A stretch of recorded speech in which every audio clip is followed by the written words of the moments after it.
Welcome back, guys. Once again, here again, and we're here to finish off today's drawing, as we're still in week 2 of Wings, and it's week 2 of Dark Month, guys. So if you haven't already checked out the earlier drawing, which we did of this on paper, go back and check out how we did all that, guys. Because today we're going to be continuing on with yesterday's video, where we digitized the drawing that we took from paper, and as we listen to some more of the comic story in Batman. I've got another playlist queued up, ready for them to be played in the background, guys. So while I get myself sorted, I'm just going to get that ready and send out the posts. But guys, if you haven't already checked it out, go and check it out, because we did. I've got the yesterday's file here ready, and we did a load more layers, and we've got quite a few different layers. We're going to, like I said, we're going to be continuing on with this. So while I do, guys, why don't you listen to this playlist? Well, I set myself up, and I'll send out that post, and we'll get started. Of course, the dad before I even started it, because I've got to start it. There we go, guys. Hopefully you can hear that okay in the background. I'll just turn that up a smidge. Welcome to Origins, where we go more in depth into the most current origins of your favorite superheroes and villains. Again, when listening to the playlist, it helps me concentrate while I draw, guys, and I love it. If you haven't already heard the other stories that Comic Historian have got, go and check out all of my other drawing videos, guys, because they're all in there. They all have every drawing has something to listen to in the background. Other than last week, where I was working with somebody called Nicole Jean. And I kind of still am at the moment working with her. She may join the stream in the moment. Again, I can't see any comments at the moment, so bear with me, guys. I've got to sort out my phone. It's low battery once again. But while I set everything up, hopefully you can hear everything in the background. Thomas and Martha Wayne decided to walk down the dark alley as a shortcut to get home. But the three Waynes were mugged that night. The mystery man killed both his parents that night. And just to prepare for you all, guys, this does generally take me about a couple hours to get everything done, but because we've already done quite a bit of it already, I don't think it's going to take me as much time. Just pulling it up on my phone so I can see any comments that do come in today. And this gave him drive and purpose. He wanted to make a world where no one would ever die again, and no one would ever feel how he felt right now. He needed to stand up to... And I just, you can't even see what I'm drawing, so I'm going to move that a little bit. He needed to find it himself. Now, with the death of the Waynes, just about to see. If I pull, I need to push that back a smidge.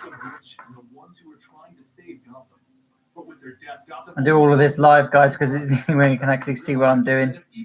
But if you want to see the full picture, guys, don't forget you can come over to my Instagram page, where I will post this afterwards, so you can see it in its full glory. Or just fast forward if you're tuning in now, guys, after it's gone live, so you can see at the end where I should hopefully have finished the picture. Like I said, we did quite a bit yesterday. We got a lot sorted and a lot finished. This is where we got to. We made all the different layers down the side here.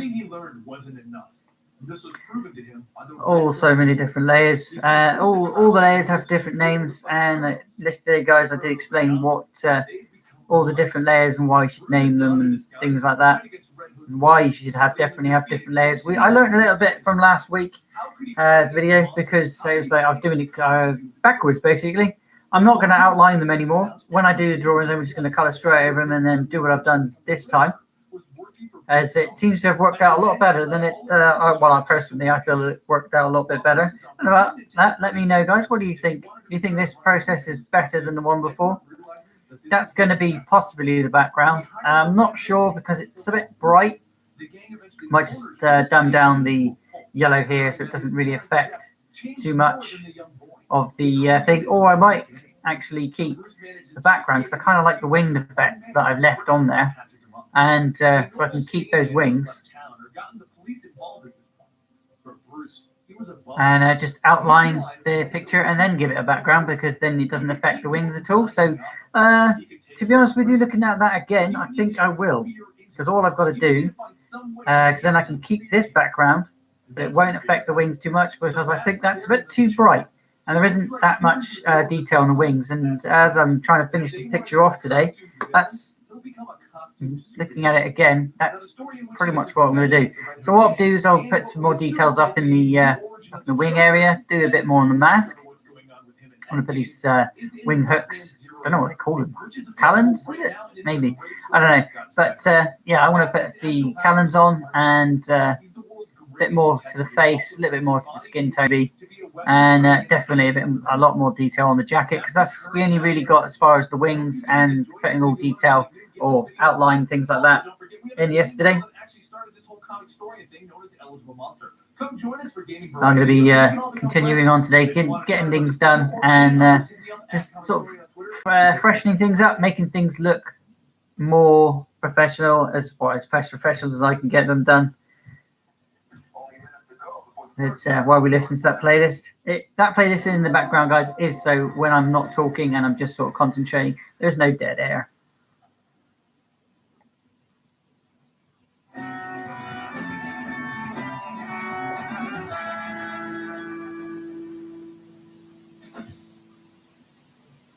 Welcome to the complete story for Arkham Asylum. Now, you're probably slightly lost right now, but in the mythos of Batman, Arkham Asylum is as much of a character as Batman himself is.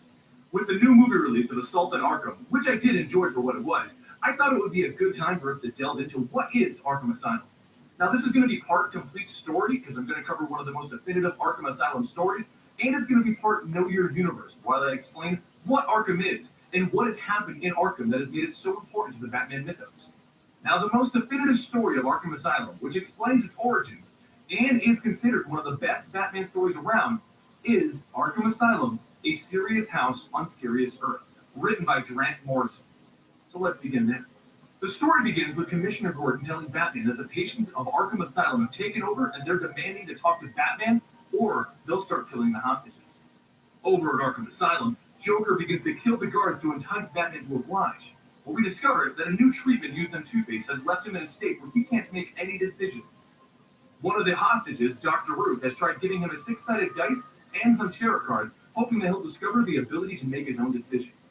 But all it has done is render him completely unable to make any decisions.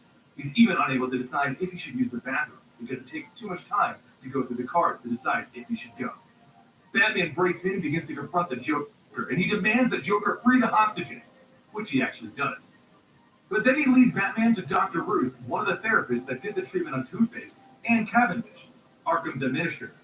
The two of them wanted to stay because they can't leave the facility in the hands of the Joker, or so they claim. But after Joker forces Dr. Ruth to analyze Batman, Joker decides to turn the remaining portion of their fun stay together into a game of hide-and-seek for Batman, leaving it to the Joker to turn everything into a game. Batman begins to run off into Arkham Asylum, trying to figure out a way to stop the entire insurrection that is going on at Arkham Asylum, and he gets into many fights in Arkham at this time. He ends up fighting Clayface, the Mad Hatter, Moxie Zeus, Killer Croc, and many other well-known villains to Batman. And eventually, he makes his way up to a secret room high on top of the towers of Arkham. He discovers Charles Cavendish, one of those two hostages who stayed, and Arkham's administrator, dressed in a bridal gown, threatening Dr. Adams with a razor. Batman realizes that Cavendish actually arranged all of this. He freed the inmates. He lured Batman here, and he is the mastermind behind losing Arkham the Joker. But why would he do this? Cavendish has Batman read the journal of Ademus Arkham, the founder of this facility.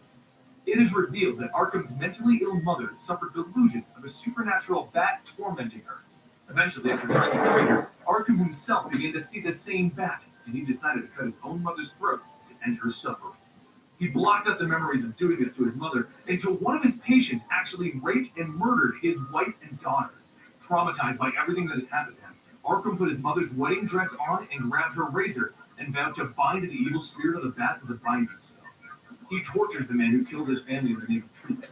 And this continues until Arkham himself becomes incarcerated in his own facility. He died in a cell in his own prison, following the binding spell on the walls, floor, and ceiling with his own fingernails. Cavendish found the wedding dress, the razor, and Arkham's journal, all in this secret tower, and he believed that he should continue Arkham's work. Just checking all the sounds good, guys. You get a few squeaky issues, it's because it's me checking everything in the background. And that's the Batman. But I'm ready. Are you ready? 'Cause I'm ready. Batman and Cavendish struggle when Dr. Adams looks for a way to get her own revenge, and Batman ends up trying to toss some sense into Cavendish and not her. But Dr. Adams is so upset by the way she was treated that she slits Cavendish's throat with the razor. Batman quickly recovers and grabs an axe, and he breaks down the front door of Arkham and looks at all of the inmates and states, "You're free. Go now." The Joker wants to know why they shouldn't all just go. Yeah, I'm going to outline that with an eraser. So I'll pick the eraser tool here. And then what I'll do, guys, is I'll get rid of a lot of the background here. Just make sure I'm on the right layer first. We go to that layer, and then we start getting rid of the original image behind it. Make that a bit bigger. Because of how tormented Harvey has become. He agrees to it just to see Harvey suffer. And then the background that I have put, we can use, and it won't affect the wings, which is what I want to keep really, because I don't really want to go into too much detail today on the wings, because I think it just take me absolutely ages. If life in the asylum is ever too much for you, you have a home here, Batman. As Batman vanishes into the night, we see the coin actually did land on the back a bit. But Two-Face decided to let Batman go anyway. Two-Face then looks at the tarot cards on the ground and states a quote from the Alice in Wonderland book. "Who cares for you? You're nothing but a pack of cards." And that closes the definitive Arkham Asylum story. The history of the place itself is as twisted as you can tell. But what is Arkham Asylum? Any Batman fan can tell you that Arkham Asylum is where Batman sends all of his mentally ill patients. If they're considered a normal villain, they get sent to Blackgate Penitentiary. But Arkham gets used in stories far more often because most of Batman's villains are mentally ill. Arkham is located on the outskirts of Gotham City and is inspired by the works of H.P. Lovecraft. Originally, it was created for Batman number 258 in October 1974, but it didn't receive its true backstory until the 1980s. Now, there are a few books and games entirely based on the concepts of Arkham Asylum, but the most definitive backstory seems to come from the one that I just read, Grant Morrison's Arkham Asylum, A Serious House on Serious Earth. Now, it's also known as Batman Arkham Asylum in some circles, but with the recent release of that video game going by the same name, I think we've more kind of resorted back to the original title. Now, Arkham is interesting because if this really existed, it would have been shut down a long time ago. Not only is it known for not containing its prisoners and some of the most dangerous individuals running free, such as the Joker, but it's also been overrun by the inmates countless times. It's also known for turning... There may be a slight bit of buffing, guys, so do be aware of that. Very annoying when that happens, but it happens. Who's Harley Quinn. But did you also know that it turned Lyle Bolton, Dr. Jonathan Crane, and Hugo Strange? As you can see, I'm going around everything now, and so I can put in the background. Just there we go. Oh, wait a minute. Go and move this layer, and we'll put it underneath the original layer. It goes even deeper because, as the story I just read shows you, Dr. Adimus Arkham, the founder, and his son, Jeremiah Arkham, the director, have also ended up being committed into the criminally mentally insane patients' ward. It didn't that work? Now, being such a popular element in Batman lore, I don't know why that wouldn't work. It's also had a game franchise based on the entire concept of Batman locking up all of his villains into this one location. For the game series, there we go. It just didn't come in. But you can see what I'm trying to do there, guys. We've still got the winged effect now. Whether you can see that or not, don't know. I'll zoom in, so you can. But I will outline these anyway, because now I've got the original lines, I can keep them. But I do like the colour it's leaving behind with the paper there. Since neither location is up for housing prisoners right now, since the Joker destroyed them in the previous games. But that's some of the more interesting history and information in Arkham Asylum. If you guys want, my mouse is getting a bit tangled here. And again, I'm using a mouse to do all this, guys, which is really annoying, but it has to be done. I'm still trying to get myself a what they call tablet or an art tablet, so I can connect it to this, so I can use an actual stylus pen. Why didn't that delete anything? Because I'm on the wrong layer. That's why. Yeah, flunker.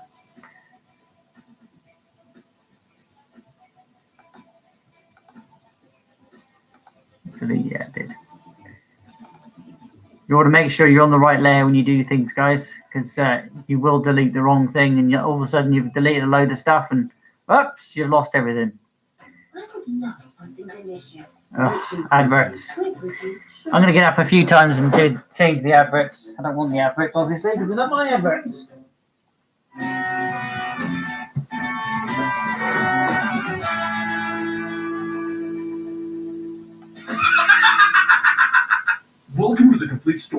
where we take trade paperbacks and single issues and we break them down into digestible bites for you to understand. Then we read it dramatically back to you. All alterations to the panel's text and images are to prevent copyright problems, and all art is owned by the respective companies. Now, I don't normally do this, but as we are attempting to be a family-friendly channel, I would like to place a disclaimer at this point. This is one of the darkest Batman stories out there, and it may not be suitable for children. Be aware for this, guys. I'm listening to it because I'm an adult, and hopefully that if anybody who is listening won't get affected by this video. And tells a truly dark Batman tale. Batman arrives at Arkham Asylum to talk, just talk, to the Joker. He wants to try and reach out to this man. Their fights are going to end in death. One of them but as it's dark week, or dark month, week 2. Joker will kill Batman, or Batman will kill the we can have a little bit of darkness. And keep watching throughout the weeks, guys, because there is more coming for Dark Month next week. Not sure where things are going to go. I might take another page out of Nicole's book and do another character out of that one. This isn't the Joker. The Joker's escaped. It will depend on what we get sorted, really. I'm trying to contact each other at the moment. It's been a pain in the bum. We're in different time zones and different countries. Batman heads back to the Batcave it's a pain in the bum. The Joker, and to remember all of the years that he and Joker have gone back and forth. Seems to be a problem with the playlist. It's a never-ending. If there is, I'll just skip forward. It always begins with the Joker killing people, hurting people, threatening people, and Batman capturing him and bringing him back to Arkham. It looks like this cycle is about to begin again, but Batman sits down and he says, "How can two people who know nothing about each other hate each other so much?" Well, we all know about Batman's origins. I'm gonna have to be careful here. Joker's origins. What am I doing? Do you see that man on the video right now? That's the Joker. And he started his life as a struggling comedian who was trying to provide for his family. But he was failing. Couldn't get his punchlines right. He couldn't get the audience to laugh. He couldn't even bring home a steady paycheck for his wife and his unborn child. But his wife tells him not to worry. She trusts that he'll figure something out. She's not going anywhere because she knows that he'll always know how to make her laugh. Maybe she could have kept him on the right path. Maybe the discussions with Nicole yesterday about flames around the head. But the fact is, because I was playing the Spider-Man PS4 game last night, and we've got this spider now. Oh my God, is that a dark version of Spider-Man? It's all skull, and it's all flames. But I got a feeling it's something to do with Ghost Rider. If you know anything about Ghost Rider, he's a spirit tormented. No, sorry, he's not tormented. He's a spirit that has... No, he's not. He's a dude that has made a pact with the devil himself. Someone that they could blame if they ever got caught. But what if he had said no? How many lives would have been spared from the Joker? There? Would he have just moved on? Sorry, he's a person like you or I that made a pact with the devil to save his father, I believe, or one of the versions. There's quite a few different versions of him now. To save his father from cancer. Well, that's what it is in the film. We'll go with the film version because that's what most people know. But he made a pact with the devil and for his soul. And what he didn't realize is his soul was going to be used and abused by the devil. So he would his skin was bleached white and his hair was turned green. Sorry guys, I'm concentrating. He would save his father from being killed by cancer, but in the process he would have to give up his soul and himself to the devil to give up his dark past and previous life as sorry, not to give up anything. He never give up. He doesn't give up his life until he's dead. The devil owns him. But once he is dead, the devil owns his soul. Doesn't own him on the earth. All he does is control him on the earth. makes him And do his that was bidding, more takes to down the the demons Joker that escape Batman from didn't hell know. and things The like that. Joker wanted to prove something to the If you Bat. want some more He wanted information on to that, prove guys, let that me no know. one could survive a bad Just a day little that quick is that bad synopsis. in their life. That one bad day can turn anyone into a psychotic killer. That Spirit Spider So he is picked based a man along that should be able to the rise above actual anything. A man Ghost that was Rider known for mixed his with disposition Spider, to never which be does happen moved in the by comics. anything. Things began with a simple knock on a door, and a gun was fired into Barbara In Gordon's fact, stomach. thinking about it, that could be James next month. Gordon That could was be in his daughter's tomorrow, apartment next at that week's exact thing. moment, reading the Ghost paper, Rider. when he saw his own daughter gunned down before I like him. that actually. I like that Then he idea. was That knocked might be next unconscious by week's the theme, Joker's guys. net. Do you want to let me know if you want to see Following these that? events, Let me Barbara was me brought do to a local Ghost Rider. hospital to recover. Joker didn't take her with him. Okay, so that's the background sorted. Like I said, it doesn't take long, and now you can see what I've done. I'll just no, you can't. What I'll do, guys, is I'll take away each an individual layer so you can see what I've done. So let's bring it a bit closer to you. We'll take each layer away. The Joker had big plans for her father. Each layer has its purpose, as you can see. Batman held her tight and told her he would rescue her father. That's what we just took away from the back of the image, the original image that was done on paper. So you can actually see the background. And dragging him out on display. He was then forced on his hands and knees in front of a throne sitting atop a pile of doll parts. With all those back. This is all what we did yesterday as well, guys. So if you want to see how I do that layers and where to put the layers and how to change layers and put things in the right place, definitely check that out from yesterday. And Commissioner Gordon looks up at the throne and he asks, "What am I doing here?" And the Joker, sitting atop this throne, exclaims, "You're going mad." The Joker forces him to remember what the Joker and his henchmen did to his daughter, the terrible things that they did to Jim's daughter. And then they place him on a carnival ride and they tie him into it. There's more to this ride into insanity. In this tunnel, Jim is forced to view pictures of his daughter in pain, his daughter bleeding out on the ground, his daughter being tortured. He's forced to see all of the terrible things that they did to her, and the things that he was not conscious for to protect her from. The ride ends and Joker tells him, "Don't get mad, get even." In response to the commissioner seemingly slipping into a catatonic state. It doesn't take Batman long I'll to figure find out where what that the belt Joker's is, trying and then we'll go wasn't over to the exactly belt quiet, and shade it in. And Batman pulls up in the Batmobile, with Joker just standing there waiting for him, and his victim sitting next to them in a cage. Batman sees his friend sitting there, and then he remembers what he wanted to say to the Joker before he realized that he had escaped. "I've been thinking lately about you and me. One of us is going to kill each other, and I don't want your blood on my hands." Batman jumps on the Joker, ready to start this fight, but the Joker squirts him with some acid, and he runs away laughing. Batman then turns to Commissioner Gordon in the cage. Is he crazy? Did he go mad? No. He tells Batman that the Joker tried to drive him mad. But go get him. Commissioner Gordon's fine. It didn't work. But he does say one important thing to Batman. "Batman, I want you to bring him in by the book. He won't win this. By the book, Batman." Batman then corners the Joker and tells him, "You were wrong. It didn't work.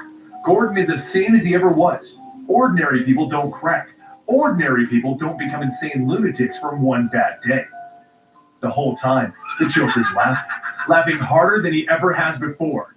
This is their lives, to go back and forth, fighting each other. One of them will die eventually. Batman was right. This is an endless cycle. But the Joker looks up at him, and in a moment of sanity, he says, "I terrorized a young girl. I tortured an old man. I terrorized a young girl. I tortured an old man. Just kill me. End this." But Batman looks down at him and he says, "No, I won't do it. Because I'm going to do this by the book. And because I don't want to." But the Joker looks up at him, shocked. He couldn't even drive Batman insane.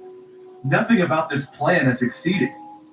So he gets up, and in the rain he looks at Batman and he says, "You know, this reminds me of a joke." And Batman listens. There are these two guys in the loony bin. One night, they decide that they don't like it here anymore, and they're going to escape. So the two men went to the roof, and they could see their freedom. It was across a narrow gap between the roofs. The first man jumped across easily. But the second guy, he was scared. He couldn't do it. So the first guy says, I'll shine this flashlight over the gap. You can just walk across it. But the second guy says, what do you think? I'm crazy? You'll turn it off and I'll fall to my death. Batman stares at him, and he chuckles. He actually laughs at the Joker, and the Joker laughs with him. And the two men just stand there laughing as the night goes on around them. Morning, Gene. Knowing Nicole. I'm listening to a very dark story at the moment. Just be aware, everybody, that if you've got anybody in the background, I have given everybody a warning already. This is a dark day today. Listening to the Batman who laughed. You don't know that story. It's one of the darkest stories that they've done. Why am I doing it this way?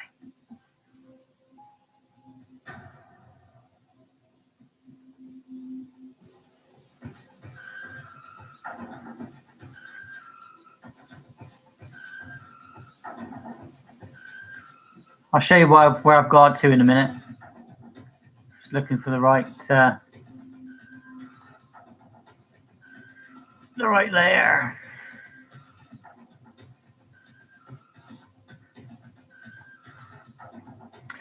Can't find the bloody belt.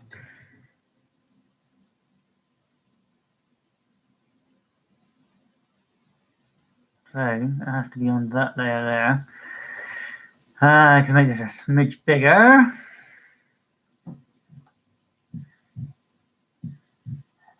Only a minute to go before the person No, I can't. starts blaring. No, let's just go back to the original plan.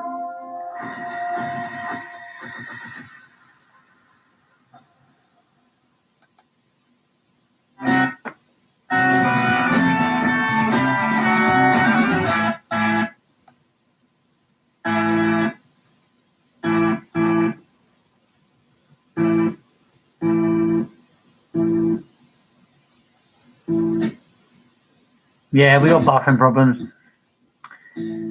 I don't care. Welcome to the comic book. I managed to keep that on the wing effect. But the movie completely changes the I don't know if you like that at all. in a rather poor manner. So I'm going to fill you in on the comic book story. I'll show you the rest in a moment. Batman came Keep to find tuned. out about his son. Trying to get a little bit of detail on this belt. Did you like Damian Wayne, or were you upset when he was written out of the comic book continuity? Let's begin. The true story of Batman and his son begins with Batman trying to rebuild his Bruce Wayne identity. While at a party, he runs into Dr. Kirk Langston, who is the former Man-Bat, but cured now. While Bruce is partying it up, we then cut to Dr. Langston being threatened by Talia al Ghul. She wants the Man-Bat formula, and if he doesn't give it to her, she'll poison his wife Francine, rendering her blind and crippled. With Bruce still at the party, Dr. Langston and Francine are thrown out of the back of a van in front of Alfred. Dr. Langston manages to get out the words, Talia has the Man-Bat formula. She made me give it to her. At that moment, the party is interrupted by Man-Bat ninjas flying in to attack, and Bruce has to get into his costume so Batman can save the day. But while he manages to save the attendants, I managed to keep the effect I did on the wings. He waits in front of Talia. Well, not the effect, but the outline of the wings I did in paper. We'll be staying with Bruce in Gotham. I don't know if you can see that, but you should be able to see that. So what I did an erasing jobby. Check earlier earlier part of the stream for that. And his adopted son Tim. Right off the bat, Damian shows his attitude by demanding that Tim leave, since Damian is the true. Can rewind if you need to. I've got my phone going again, and it just told me. This is for comments. It just told me and Batman can't make him do anything. Boy, it just gone low battery, so if it knocks out, I'll actually thinking about it. I'm going to put that on charge. Let me know what you think so far. We got to a little later in the evening when Tim While I do that, I'm going to grab my phone charger. Armed with the sword that Batman took away from him earlier. Tim finds it a tad off and chooses to try and befriend Damian finally. But Damian reveals that after getting out of the room, he went out and beheaded the criminal named Spook. And then he placed a grenade in Spook's mouth. In shock, Tim tells Damien that killing is not their way. They always try for justice. Damien replies by throwing the head at Tim, causing it to explode, and the two go at it right there in the Batcave. Things end with Tim trying to rescue Damien from falling off of the T-Rex. But Damien takes this chance to sucker punch Tim. Tim lies half dead on the ground while Damien walks over and steals Jason Todd's Robin outfit and sets off for Gotham. When he meets up with Batman, the first thing Batman does is ask him, how did Damien get out of the cave undetected? I can't put it over there. Damn it! I don't know where to plug it in. There's Robin. Now, playlist. See, What's wrong with you today? Damien has been raised, but Just a second, guys. I can't pause and start this again. As far as he Can't be is bothered. concerned, Really can't be bothered with having to start and stop a playlist today. I haven't got the time for that.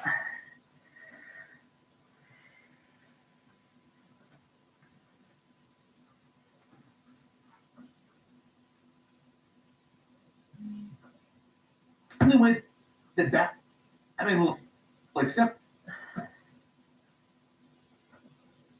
protected. Oh, and by the way, Right, okay. No, I think it's just the playlist itself, an actual video. Now you see, Damien.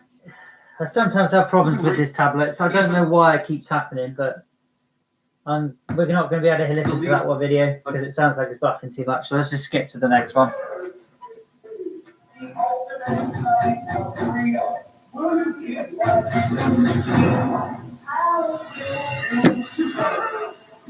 So you're my guest, please.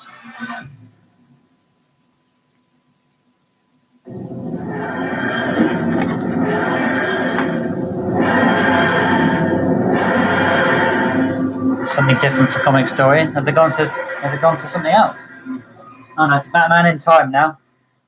It's time for Batman Lost in Time, otherwise known as the story behind. But I want to listen to the Batman and Robin when Damien is son. So let's go ahead and pick up from there. Batman raises his gun at Darkseid Why and can't I says have that he's ready anything to work make for an me? exception to his rule. And then he fires his sod it. God-killing bullet at If I can't see the Darkseid. comments, I can't see them. Darkseid will not be defeated by Batman. I'll check them every He so blasts often. him with the Omega Beam, seemingly turning I'll him do into a this. corpse and seemingly defeating Batman. But was he defeated? Bruce Wayne Every wakes single up at the dawn of bloody history time, right. with no memory. Before he can even But that's get enough of memories, that. he's Let's get on with quickly this. attacked by cavemen, led by the immortal Vandal Savage. He finds himself rescued by a young man who returns his bat belt to him, and since he has no memories, he works Because when on I'm this, using the actual running computer, the- I'm actually using the thing I would use for He has a few I think I'll fights with use cavemen, but he eventually my finds comments. himself cornered When I'm by drawing, it's no problem. When I'm on paper, but because I'm using the computer itself, I can't actually see the comments. I Once he awakens, might he be able finds to see himself the in the comments purest of actually. times. Being Bear who with he me. is, he quickly Bear rescues with a woman me. named Annie from a giant tentacled monster. And then he Bear settles down with and me. tries to make a life for I have an himself in idea. a small colony known as Gotham. There we go. And this time, Ha ha Bruce, ha! by the name of Mordecai, Ha ha! Nathaniel I Wayne can't is see a the witch. colour now, He which uses his detective skills is the to problem. prove that theories are witchcraft. I'll move that over there, Annie is accused of being a witch and for summoning the and monster I'll they fought when he shrink first it down, arrived. and then my phone can Annie is charge, and I quickly can turn brought the to the goddamn stake thing by off. Nathaniel, where she swears on and Be curses evil. the Waynes for Right, all of yep, time. I can see all comments now, so bring them in. Burns her at the stake. But before Bruce can even cope The thing with is, it, everybody else can he's see them. forward in time once again. This I time, don't know where to he finds put that. himself in the Let's see if I can 18th shrink it a century, bit where more. he is quickly confronted by Blackbeard himself. Thinking Bruce is the fabled Black Pirate, Blackbeard demands to be led to one of the most famous treasures the Black Pirate stole from a tribe of bat people. You see, the cavemen that Bruce encountered when he first entered the time stream, they've apparently started praising Bruce as a god, and they've immortalized him in their culture. Bruce eventually overcomes Blackbeard, and he teams up with one of Blackbeard's other captives, Jack Loggins, the grandson of the actual Black Pirate. The two of them go to the island of the Bat People, where Bruce sees his old cave. Okay, his right, old now I cabin, can see the monkey comments. enshrined to Everybody him. else can see the doesn't much. This Can you stirs make up that a lot of bigger? his original memories, but he I think is quickly it vanished. gets in the Realizing way that there is something more going on here. Bruce tells Jack Loggins to write everything of down the that he had drawing. done and put it into Damn a it. box. So what with I'll the bat do? symbol. The I box will be don't know. entrusted to the Wayne family. I don't know. That'll do. Bruce Sod it. jumps through time once again. Oh, as soon as I click onto that, it disappears. This time, Bruce lands in what appears to be the Old West. He creates an There we identity go. as the And best if I click on that, yeah, it's not gonna work. guns or kill people. He targets everything that But I can just click it every now and then. I can see what they're And saying. in response to the masked gunfighter stopping his operations, Vandal Savage hires Jonah Hex to hunt down the masked gunman, while Vandal Savage goes on another adventure to try and acquire... I do try and get everybody involved. I've got my phone is still on side, so when I see a message pop up, what I'll do is I'll pop that up in the corner and then I'll pop back again. Luckily, Bruce ends up acquiring the box once again, and he manages to get the journal written by Jack Loggins out of it. Bruce ends up trying to get the box to the Wayne family, but he finds himself shot by Jonah Hex. The box does end up back in the proper Wayne family descendants' hands, though. The Wayne family then builds a mansion on the cliffside There's some talons on there. Future Gotham, and they put the box with the journal in the caves beneath the mansion. The same caves that the tribal Bat people used to inhabit, in what will eventually become known as the Bat Cave. Bruce once again awakes in a new time period, being treated for his gunshot wound. The woman treating him is Marcia, an apparent friend of Martha and Thomas Wayne. Marcia believes that Thomas Wayne murdered his wife and is faking his own death to get away with it, and he wants to hire Bruce to investigate this theory. Bruce ends up going through many theories trying to prove that his own father killed his own mother, not realizing that this whole thing is his actual parents.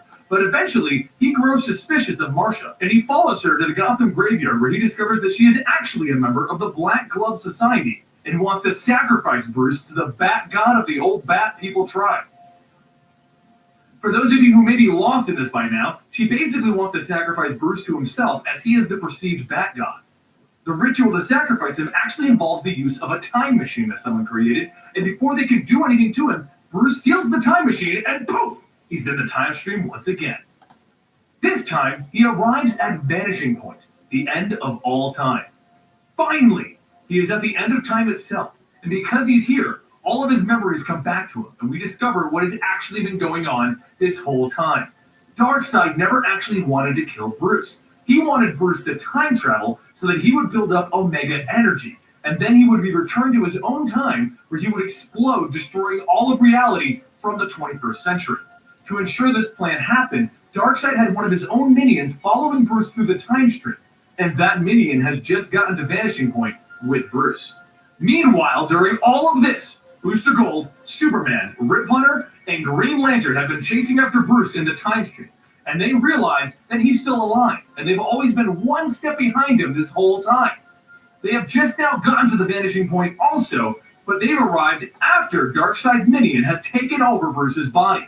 Everyone at the Vanishing Point jumps into the time sphere that the members of the Justice League used to get here. They all wind up back in the 21st century. The members of the Justice League then defeat the minion of Darkseid by ripping it out of Bruce's body and throwing it back into the time sphere to be lost in time forever. So we now have a Bruce filled with Omega energy, various members of the Justice League, and a reality bomb about to explode, and we're finally back in the 21st century. So the Justice League medically stops Bruce's heart, which allows the Omega energy to dissipate and not explode. Before they revive him, though, Bruce has a vision of Darkseid and Metron from Final Crisis. Darkseid tells Bruce to embrace the anti-life equation, but Metron tells him to face the first truth of Batman. Bruce then wakes up after this insane adventure and remembers back to when he had his first thought about being Batman and the help he received from Alfred Pennyworth. He then realizes that he had his friends following him this whole time, and he had help from people in each time period. He remembers the first truth of Batman. Batman has never been alone. Bruce then puts on his cape and cowl. Batman is going to be needed very soon. Crazy adventure, isn't it? Something that I would have expected Doctor Who to show up and yell at Bruce for doing. But this isn't all that happened.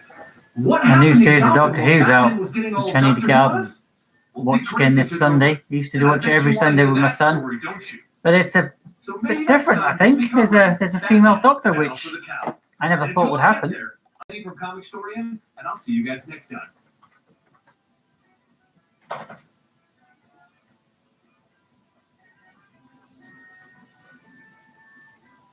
Cool. Oh yeah, I do it on purpose to explain what I'm doing.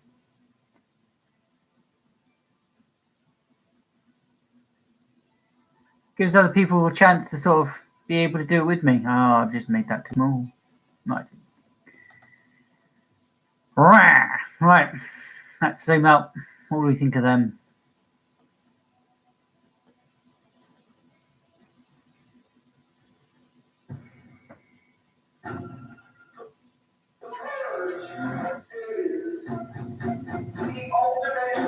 Right, it's clothing time. I think we spent enough time on the wings now.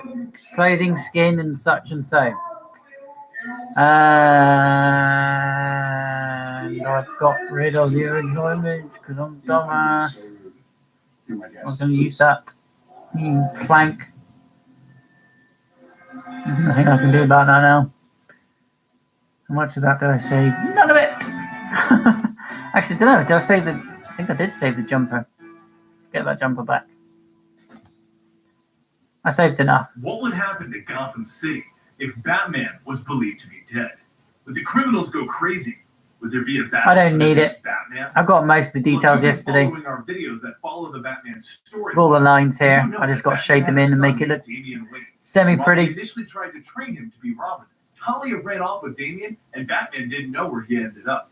Following that event, Batman eventually ended up investigating the death of the new god Orin, which led him to be supposed to be killed looks like in the Final Crisis storyline. I need to go over the jumper. We know that Batman is lost in time thanks to the Batman in Time storyline, but the rest of Gotham wasn't aware of this.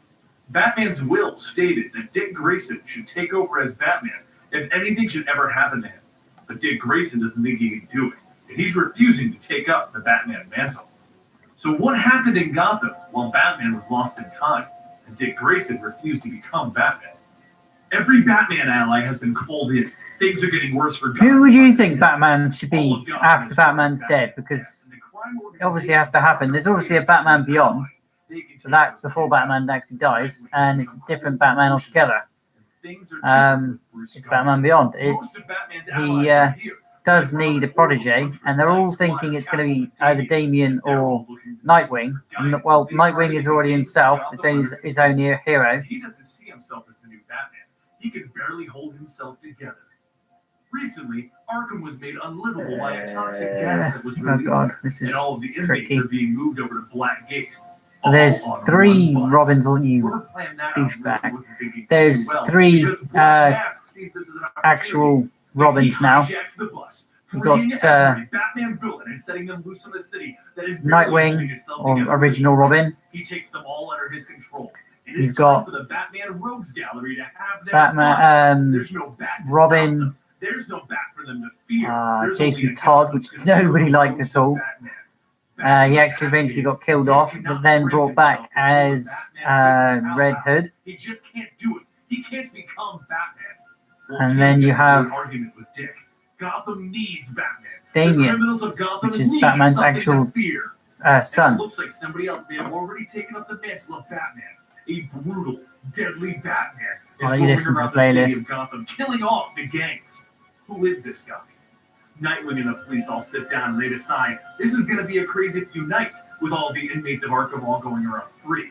And while they're talking about this, Damian is dealing with his father's death by joyriding in a stolen Batmobile, only to be sideswiped by Killer Croc. Oracle quickly dispatches Huntress and Black Hawk, but luckily Nightwing is already in the area nearby, because Damian is about to fight both Killer Croc and Poison Ivy. But as Nightwing picks up Damian with a Bat glider, they both get shot out of the sky. It's some of the random gangs of Gotham. Like I said, they're not afraid of anyone but Batman. Our new brutal gun-toting Batman jumps in to save Nightwing and Damian. He quickly makes short work of the gang, and then rather rudely tells Nightwing, this is how things are going to need to be. Don't cling to the ways of your mentor. It's what got your mentor killed. And he says that he's going to be here to kill the problems of Gotham. Then poof, this brutal Batman leaves. But Nightwing and Damian chase after him, and the 3 have a little fight of their own. But this new Batman keeps referring to Batman as Bruce, and he keeps referring to Nightwing as Dick Grayson. It doesn't take Nightwing long to figure it out. This brutal Batman is Jason Todd. But since Damian was injured in this fight, everyone stays to help him, while Jason Todd gets away. The villains of Gotham are now loose and going crazy in Gotham without any real Batman to scare them. So all of the allies of Batman are now getting distracted. And this leaves Nightwing, Red Robin, and Damian alone to deal with this Jason Todd situation. I apologize, there's another Robin. 4 Robins. Tries to convince Dick Grayson to once again Red Robin. Don't know that one about much, that one. Bruce other than Dick. But while contemplating it again, Dick notices something. The Call him Richard. Is missing. Tim Drake, a.k.a. Red Robin, has taken it, and he's gone off hunting for Jason Tim Drake Todd himself. Red Robin. He'll stop this. No one Which is will Red Hood. tarnish Bruce Wayne's legacy. With Tim as smart as he is, he quickly figures out where Jason Todd is hiding. And it turns out that Jason has his own brutal Batman cape. But before Tim can get the upper hand on Jason, Jason jumps on him and he beats the tar out of him. And the fight ends with an old rusty batarang being shoved into Tim's chest. That's just wrong, Jason. Playing the start playlist. I'm concentrating. This is the road looking for Why does it do that? and he eventually comes It's like the most irritating thing to have things skitter, especially when you're just listening to it. being hung up. There isn't that much going on the screen, so what are you doing? Jason Todd. Jason Just taunts stop. Dick by claiming that Tim is dead and that Dick has failed everyone. And when Dick goes to remove the cape from the stand that it's on, Jason shocks him. And then Jason walks over to the knocked down Nightwing and he gives another speech, offering Nightwing to become his new Robin.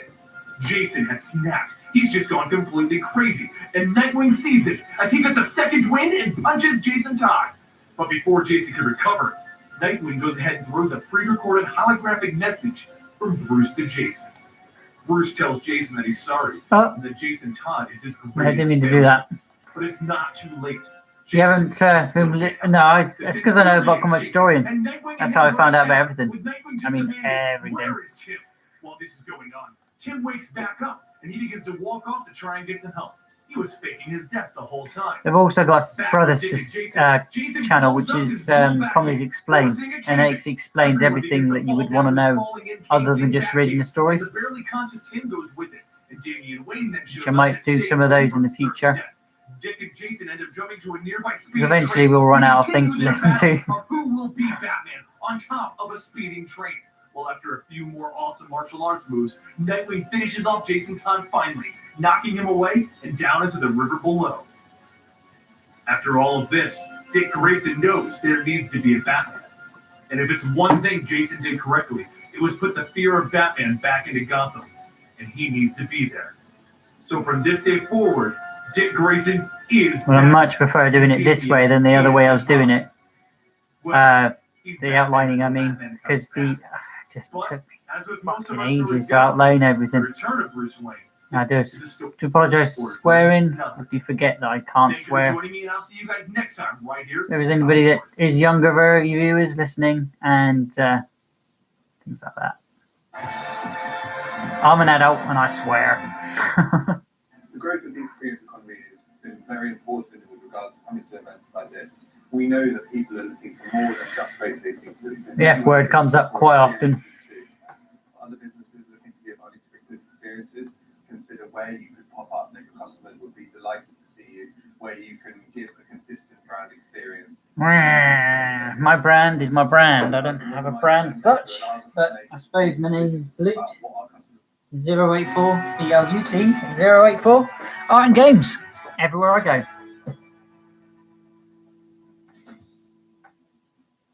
Batman has been shot, traveled through time, returned to Gotham, and opened up Batman headquarters in every country. Maybe there's a story behind me calling myself Blut or Bluto, because I do actually have a different name. Gotham Gazette is just filled with adjectives to explain. You guys do want to know what it is? Ta, because I left it behind. Stands in the way of it falling to the very bottom, and he always will.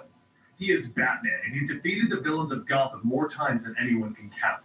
He has done it for so often that it's become routine for Batman and his Robins. While they're keeping it safe, Bruce Wayne But keeps if you ever refer to me, my name is Blut or Bluto. Bruce Wayne money to get the city back on track.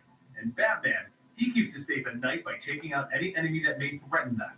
But what if the enemy that Batman was trying to track down was also trying to kill Bruce Wayne? Batman arrives at the murder scene and he takes some skin cells from beneath the victim's fingernails, hoping that this would be a short case. But they come back and he knows this is going to be an all-night-long case.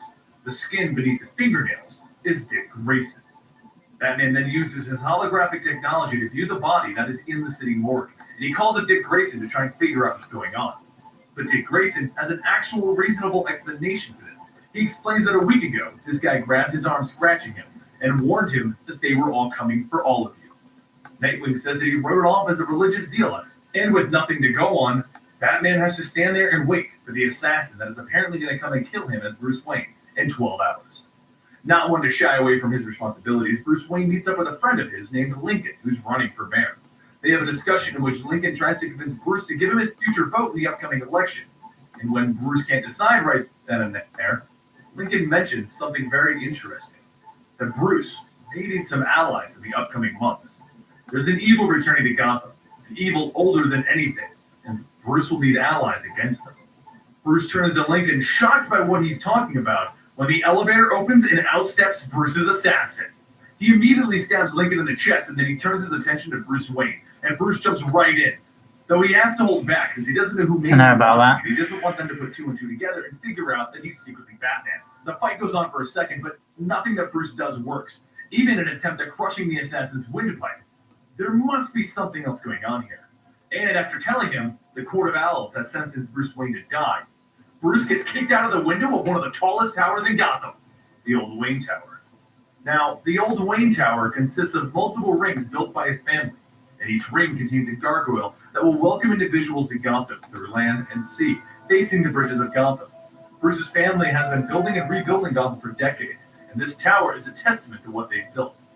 But it is also one of the tallest buildings, and there's no way that Bruce can save himself. And the assassin knows this, as he knows Gotham. But most people, including the assassin, aren't aware of the 13th gargoyle, the one that Bruce's great-grandfather built to welcome people by air. The one that is just high enough for Bruce to grab onto while the assassin plummets to his death. No one knows Gotham better than Bruce Wayne. But why did this assassin say that he was happy to kill another Wayne? And who the hell is the Court of Owls? There's nothing that Bruce Wayne doesn't know about Gotham. And how did the assassin just get up from that fall and take over the ambulance? Batman begins to go through all of the low-level thugs in Gotham, trying to figure out who this assassin is. I do, like I said, I will swear every now and then. But I know more than any other YouTuber. Just seeing a message there from the car. The Court of the Owls. Now, since he said that he wanted to kill another Wayne, Bruce and Alfred decide to go through the Wayne family history to try and figure out who may have died suspiciously. And they can't find anybody, other than maybe his great-grandfather, Alan Wayne, who said that the owls were out to get him, and he died by falling into a manhole cover. Bruce then goes back to visit with Lincoln to find out what he meant by the evil is returning to Gotham. And Lincoln tells him that somebody has been watching him. He woke up one morning to find an owl standing over a pile of bones. Lincoln thinks that something has returned to Gotham, and it's finally taking notice of what Lincoln and Bruce are doing in their rebuilding attempts of Gotham. Well, Bruce realizes that his friend is becoming... I need to see every process that I do to do that. But I can't actually look behind that, so that's completely pointless. Do you know what I could do? I could just get the actual paper version out. Because I've got it right here next to me in my book. My lovely, lovely book. Sealed off to prevent the bad luck from getting out. But wouldn't that be a good place for an owl to nest? Or an assassin to hide out? Batman goes to the Old Wayne Tower, and he blows a hole in the 14th floor to get into that little 13th. Here's the original image I did on paper, guys. And there's the digital version. Picture of people in owl masks. And then he calls Alfred. He needs to know all of the buildings that are in Alan Wayne's trust that he's been building with that trust, so that he can go inspect all of their 13th floor. And what he discovers is that each 13th floor in the 20-something buildings in the Alan Wayne Building Trust is an owl's nest, an assassin's den, a home for the Court of Owls. And in the most recent, he finds proof, a new photo with a new group of men in masks and a new assassin. The Court of Owls must live, and then the building blows up. Batman dodges the falling rubble and quickly gets out of the whole building as it comes down around him. With that, Bruce Wayne pulls up the body of Alan Wayne, the last Wayne to claim that he was being chased by owls to see if his corpse can tell a tale. Did he die? That scared me then. I was just a hand on the screen. I'm thinking, oh God, no, she's going to crash. That's worse than getting it turned off. Actually, no, it's not. Getting it turned off is a lot worse. I'm going to save that just by saying that. Oh, I know why it's doing it. Because it's on the book's on the space bar. Oh, that freaked me out then. That wasn't good. Right, save. And he didn't know about it. Batman begins to poke around where Alan's body was found in the sewers, just looking, trying to find something to work off of. When our owl assassin breaks through the wall, grabbing Batman and dragging him down while removing his utility belt. Batman looks. Yeah, a lot of YouTubers swear. I don't like it when they're aimed at children and they're like, say, a Septicon person does say the F word quite a lot, and he does draw in a lot of children. No Batman answers the bat signal. I don't appreciate that he does that. I do it by mistake. He does it like every other word. I know he's Irish, but there's no excuse. They know Batman is out there. But where is Batman? It's not like him to not return. Batman is still in the labyrinth. It's been a week and he's had no food and no water. Probably gets some hate comments for that. Is from an owl fountain of water. He can't trust the source. He's starting to become delusional, paranoid, and he doesn't know what to do because he can't find his way out. He does come across photos of every man that they had killed in this labyrinth over the years, hundreds upon hundreds of them, and a camera. But he won't become the next victim. He continues exploring the labyrinth until he sees them. The Court of Owls is right there. But they're not. He's hallucinating. But this is Batman. He will find another way out. He will find the Court of Owls. Their tricks won't work on him. He invented the tricks. He goes deeper and deeper until he comes across some coffins with the photos of children on them. It's a story they're telling me, he tells himself. They're trying to tell me their story. And then he goes back to the room with the photos on the walls. Only now it has photos on the wall. A little farther in, he comes across. Which layers the legs on? I want to go underneath that. Are they his parents? He can't believe it. How can they be here? And he runs over to embrace them. But then they change into a scream. Oh, playlist. Sorry for shouting, guys. I'm really close to that. Is Batman losing his mind? It's the perfect time for the assassin to strike. And he does, stabbing Batman. And in the back. Right, I got enough of you. Time continues to pass in the real world, though, and the harsh truth is coming to everyone. Batman may not return. When the bat signal finally burns out, Damian pleads. Please, Commissioner Gordon, get a new one. Now. Please.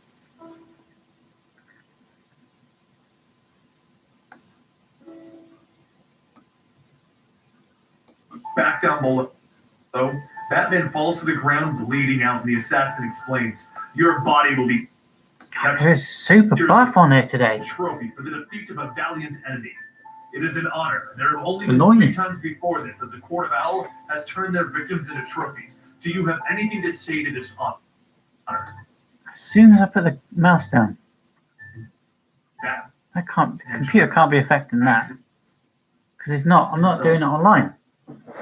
Toward the assassin and notes the ground and he says, you moved the camera. The assassin picks up Batman's body and says, fine. No. Give me the sound. Give me a minute, guys. Just going to pause that. Turn the sound down on it a little bit because it could be the actual sound that's causing this. Address. I present to you Batman. How do you wish him to die? As he holds Batman up to the Court of the Owls. And the court wishes him to be beat to death. So the assassin complies by punching Batman through a wall.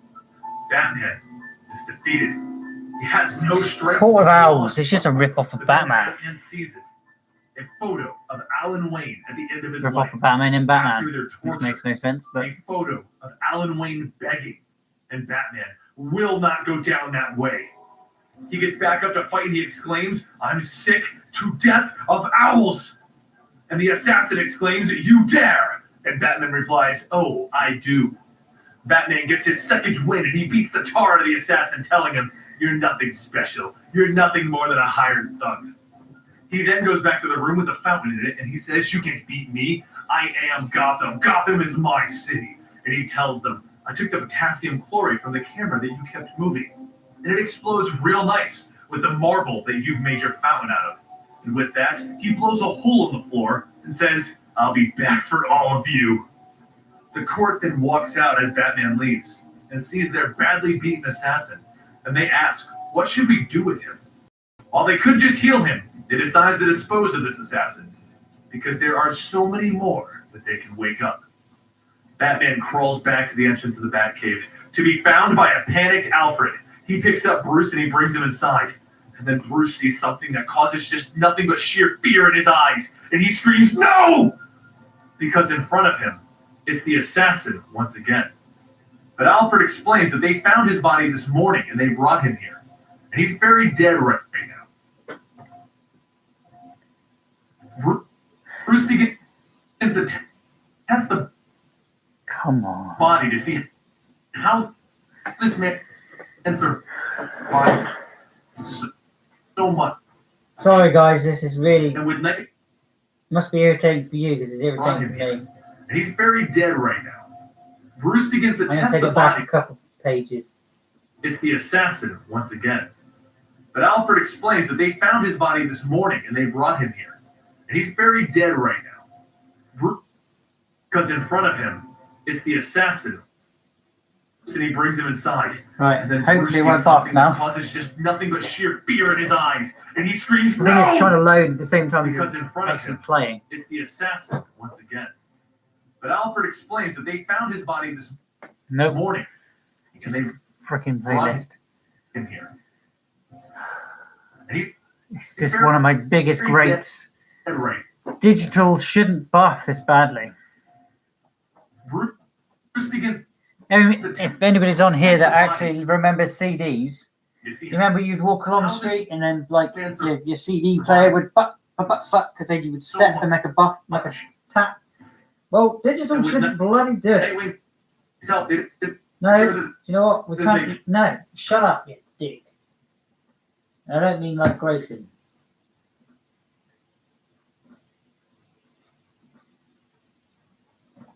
Right, I'm going to leave it for a second. I'm going to make a quick drink, eh? Drink a poo. Let me know what you think of that. I'm going to put some detail on the trousers. Things like that. But like I said, guys, this here is the original piece that we did. That's on paper. That's all done. You can check that video out from earlier on in the week. And now still, obviously, we're getting on with the digital version of it. So leave some comments, guys. I'll grab my phone because I think it's near enough charge now, actually. That could be another issue. Why I'm having buff. Because I'm having technical problems and I hate them. I hate them all. I hate them all. But while I'm here having a chat, what do you think could be changed? What do you think needs doing? Do you think anything needs doing? And do you like the effect that I did for the wings?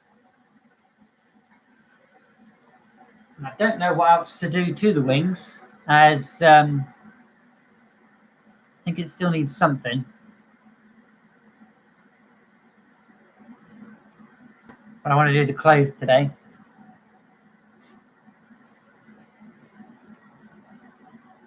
Make myself a cup of tar or char. Char. And it's a sunny day, but I'm not sure if my son will be home soon.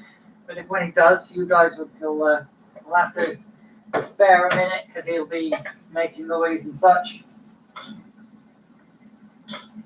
I didn't start as early as I wanted to today, as normal. And I will get that playlist going again in a second. But like I said, let me know what you think there, guys. And I'll be right back. 2 or 3, I'll be there. Just want to let that playlist sort itself out because I can't concentrate with it buffing every 2 seconds.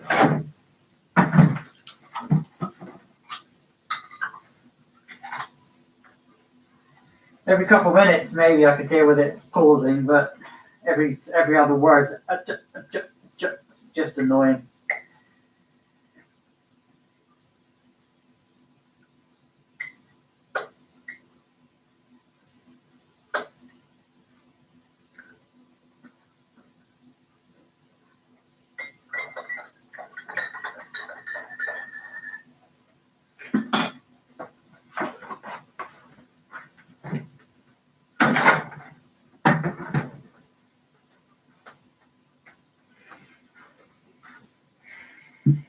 Oh, the PlayStation, that was yesterday. The app has just told me I need to take a break again. So, oddly.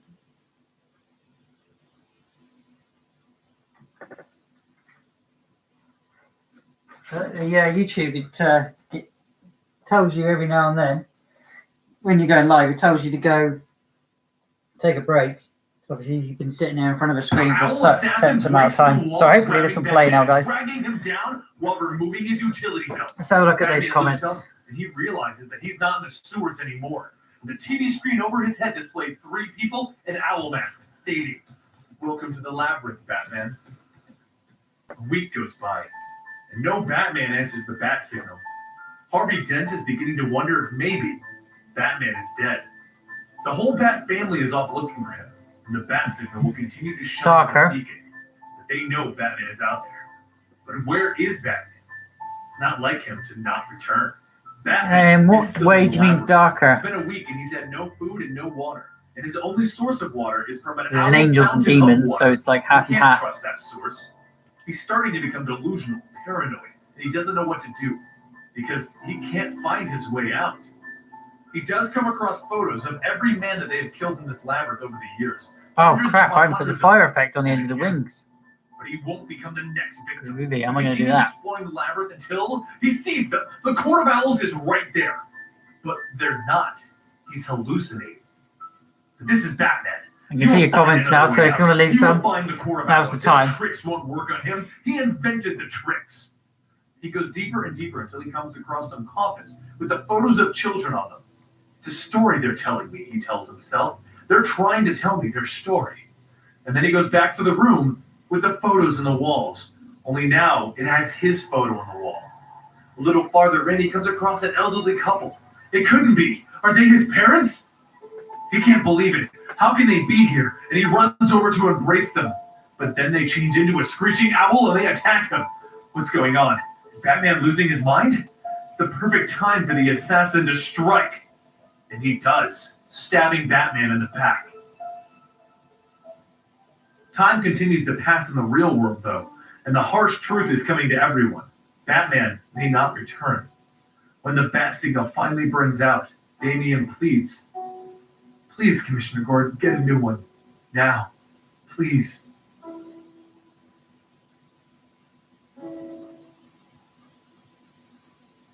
Back down below, Batman falls to the ground, bleeding out, and the assassin explains, "Your body will be kept here as a trophy for the defeat of a valiant enemy. It is an honor. There have only been 3 times before this that the Court of Owl has turned their victims into trophies. Do you have anything to say to this honor?" And Batman drags himself towards the assassin and notes the ground, and he says, "You moved the camera." The assassin picks up Batman's body and says, "Fine, no final address. I present to you Batman. How do you wish him to die?" As he holds Batman up to the Court of the Owls. And the court wishes him to be beat to death. So the assassin complied by punching This is really upsetting. You know what? I'm just going to skip forward because that's just going to piss me off. Defeated. Fuck you, go away.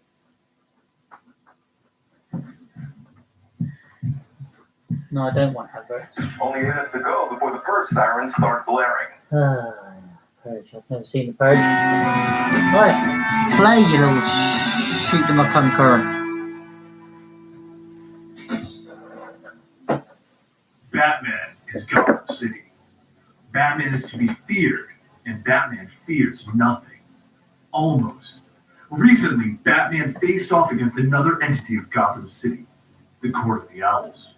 The Court of the Owls is also a staple of Gotham, yet nobody knows that they exist, not even Batman. This secret society moves the powers of Gotham, and they secretly run things from behind the scenes. But most recently, Batman has finally come across them. And they trapped him in a labyrinth, drove him to the brink of insanity, and they almost killed him. He did manage to escape the Court of the Owls, though. And now, he's recovering back at Wayne Manor while he tries to decide how he's going to handle the court. But the court, they aren't waiting for Batman to come back and destroy him. They're taking back the city tonight. The Talons break into Wayne Manor and they begin to attack Bruce in his very home. But it's not just one of the Talons this time. They've awakened all of the Talons. Bruce begins to fight off multiple Talons at the same time, and he calls to Alfred, who's down in the Batcave, to give him their position so he can be better prepared. But Alfred, he has his own problems because the Talons are also breaking into the Batcave. But an interesting thing to note is that the Talons weren't even aware that there was a Batcave down here. Bruce begins to fight off as many as he can, and he rushes downstairs into the Batcave so that he can help Alfred. Thinking they hurt right now. Run into the Bat Armory so they can shut the doors and lock themselves inside. While Bruce tries to figure out what's going on, he hands a micro-drive that he acquired from one of the Talons during their fight to Alfred. Alfred begins to dig into the micro-drive, and he discovers that the Talons aren't there for Batman. They're here to kill Bruce Wayne, and they're also going to be going around all of Gotham to kill anybody in power and anybody who has money. All of the heads of Gotham is their target. Batman begins to come up with a plan so that he can take down the army of Talons that are fighting his home. First, he puts on his ultimate Batman armor, and then he lowers the temperature of the cave in hopes of freezing the Talons in place. Alfred then puts a word out to everyone in the Bat family. He tells them the Talons are going after anybody with power and money, and there's a total of over 40 targets that we need to protect tonight. Good luck to all of you. The entire Bat family takes some of the names and they set up to protect the people, while Batman is still in the supersuit, attacking the ones that invaded his very home. But there's just too many Talons, and with the temperature dropping, he begins to flatline. His vitals are failing. But there's one thing that the Court of the Owls has forgotten. This is the Batcave, and as the temperature of the cave drops, the bats come out of the deepest parts of the cave in full force. Batman takes this opportunity to take out the remaining Talons, and they all slip into a hyper-frozen state. Except for one of them that is escaping. Not only that, but Bruce needs to get into the city so that he can fend off an army of Talons who are trying to kill everyone in Gotham. Well, this seems like a simple fix that doesn't even take a detective to fix. He'll just create some owl roadkill and get to work saving Gotham. He goes over the list and the allies of the Bat are already protecting some of these people, but sadly, most have already been killed. There are only 2 people that have not been killed and are not protected. Batman needs to save them. Jeremiah Arkham and Lincoln March. It's time for Batman to head to Arkham Asylum. But while Batman is busy heading off to save Arkham Asylum from the Talons and itself, the rest of the Bat family is busy. The Birds of Prey are busy fighting off against the first of the Talons, who are trying to kill Street Vermin, as he puts it. And they manage to take him out. Robin heads off a Talon who is trying to kill an army general, and he decapitates him. Batwing mutilates a Talon as it tries to kill Lucius Fox. Nightwing stabs a Talon in the heart, and then he proceeds to fight off the revived William Cobb, who mocks him by calling Nightwing nothing more than a waste of a descendant, as Cobb was his great-grandfather. Batgirl fights against Mary, a female Talon who's trying to change the bat signal into an owl signal. And during all of this, Red Hood and the Outlaws fight against the Talons who kidnapped Mr. Freeze. You see, Red Hood wants to fight Mr. Freeze, so it's time to have a heart-to-heart with these Talons. Catwoman, Spark, and the Penguin all end up teaming up, and they fight against their own Talon towards the end of the night. But while all of this is going on, Batman manages to get to Arkham Asylum and rescue Jeremiah Arkham. He then drops him off with Nightwing, who agrees to take him off his hands so that Batman can head off to save Lincoln March. So Batman then headed off to save Lincoln March, the politician that warned Bruce back in the Court of the Owls before all of this began. And he's one of Bruce's oldest friends from his early days in politics. But Batman was too late, and March was stabbed in the chest.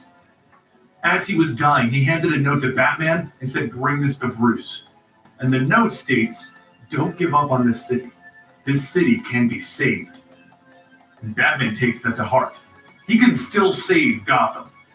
The first thing he does is drive a scare tactic into Mrs. Powers, one of the high-ranking officials who's on the Court of the Owls. He wants to know where Joseph is. Where is the leader of the Court of Owls? She dials her husband, and Batman manages to track the signal down to the Harbor House, the house that he as a child thought that the Owls were in.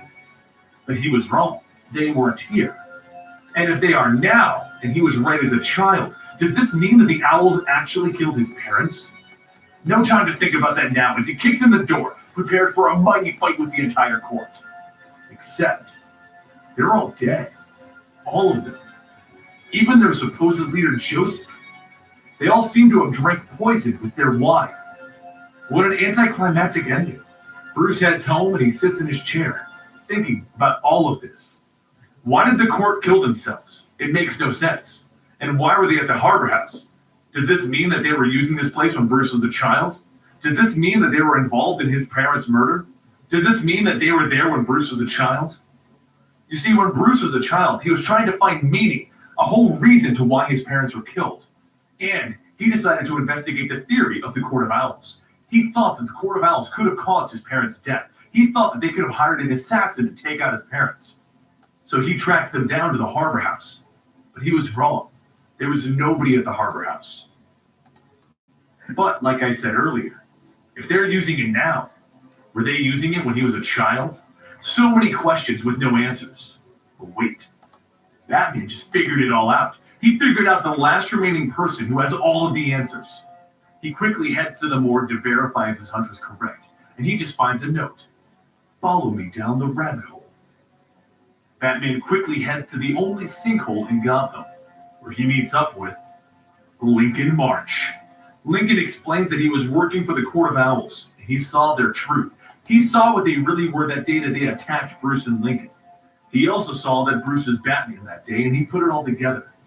But he wants Bruce to explain. How did Bruce figure all of this out? Bruce explains that it was the pin that Lincoln said that his mother wore before he was an orphan. Well, that pin isn't really real, because that pin was Bruce's own mother's pin. She wore it when they did the painting that hung in Bruce Wayne's hall.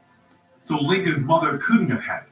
Lincoln March is nothing more than a front created by the Court of Owls to be placed in a position of political power. But Lincoln laughs. That pin does belong to his mother. That pin was given to mothers who placed their children in this orphanage. And his mother's name was Martha Wayne. Lincoln's real name is Thomas Wayne Jr., and he is Bruce Wayne's brother. He was born early, and the Waynes placed him in this orphanage to heal up. But Batman, he tells him that he's insane. The Court of Owls gave him that story, and it can't be true. His parents would never do that. The two men begin to fight it out, with Lincoln going on about how it's a story as old as time. Two brothers, one rich, one poor, and the rich one forgetting his kin. Batman appears to have the upper hand, but unlike the other Talon suits, Lincoln's can fly. And the two men continue to go at it, flying around Gotham City, as Lincoln explains why he is Thomas Wayne, what was expected of him from the Court of Owls. You see, when Bruce vanished to go train in the mountains all those years ago, the court raised and trained Lincoln March as Thomas Wayne Jr. to take the spotlight, to take over the family name and run the city for the court. But when Bruce returned, they created the persona of Lincoln March, and they set up the life that Lincoln ended up living now. They did this because of Bruce's return. The Wayne family had too much spotlight on it. Batman and Lincoln's fight takes them to the top of Wayne Tower, where Lincoln continues his evil villain monologue, while the entire tower begins to explode and be destroyed. With the building exploding around him, Batman manages to resist long enough to break Lincoln's mask and blind him temporarily so that he can get away from the entire tower. There was no body found, and Batman just went home to ponder everything that he had learned. Dick Grayson came by in the days that followed, and Bruce explained. First off, while many of the court's heads were killed either by themselves drinking poison or by Lincoln March tricking them, there were many more for Batman to find, and there's also a series of remaining Talons out there in the city. Also, there was another Wayne child. When Bruce was 3, there was a car accident, and the child that Martha Wayne was pregnant with was born prematurely. The child was expected to have brain damage and would remain in a vegetative state. After 12 hours, the child supposedly died in the hospital. But within hours of the child's death, a child was admitted to the Willowwood Orphanage, the one that Lincoln March grew up in. Martha Wayne was then documented as visiting the orphanage frequently, but there is a chance that her visits and the pin that she wore are both linked to the many charities that she funded. Bruce doesn't believe that his parents would have done something so heinous, but without Lincoln March's DNA, he can't be positive. Dick Grayson asks him if he'll be okay not knowing, and Bruce tells him that he'll solve this mystery eventually. But in the meantime,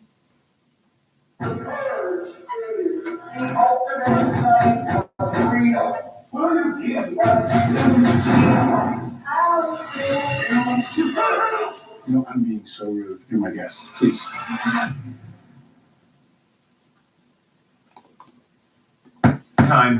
He's gonna rebuild Wayne Tower. Bigger, taller, because Gotham isn't Batman. Gotham isn't the Owls. Gotham is everyone.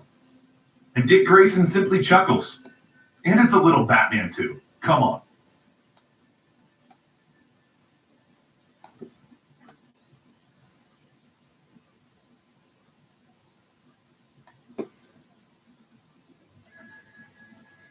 Alright guys, I'm sitting here with Stephen Frank, the writer and creator of the book Silver, which is a continuation of the Bram Stoker universe. If this is something you might be interested in, you can click the links down below to go to the full interview. You can't, because I'm listening to a playlist. Haha. They have a YouTube. Go to the website to learn more about it. And if you are interested in this, go to your local comic book store and request that they order Silver. It'll be coming out November 12th.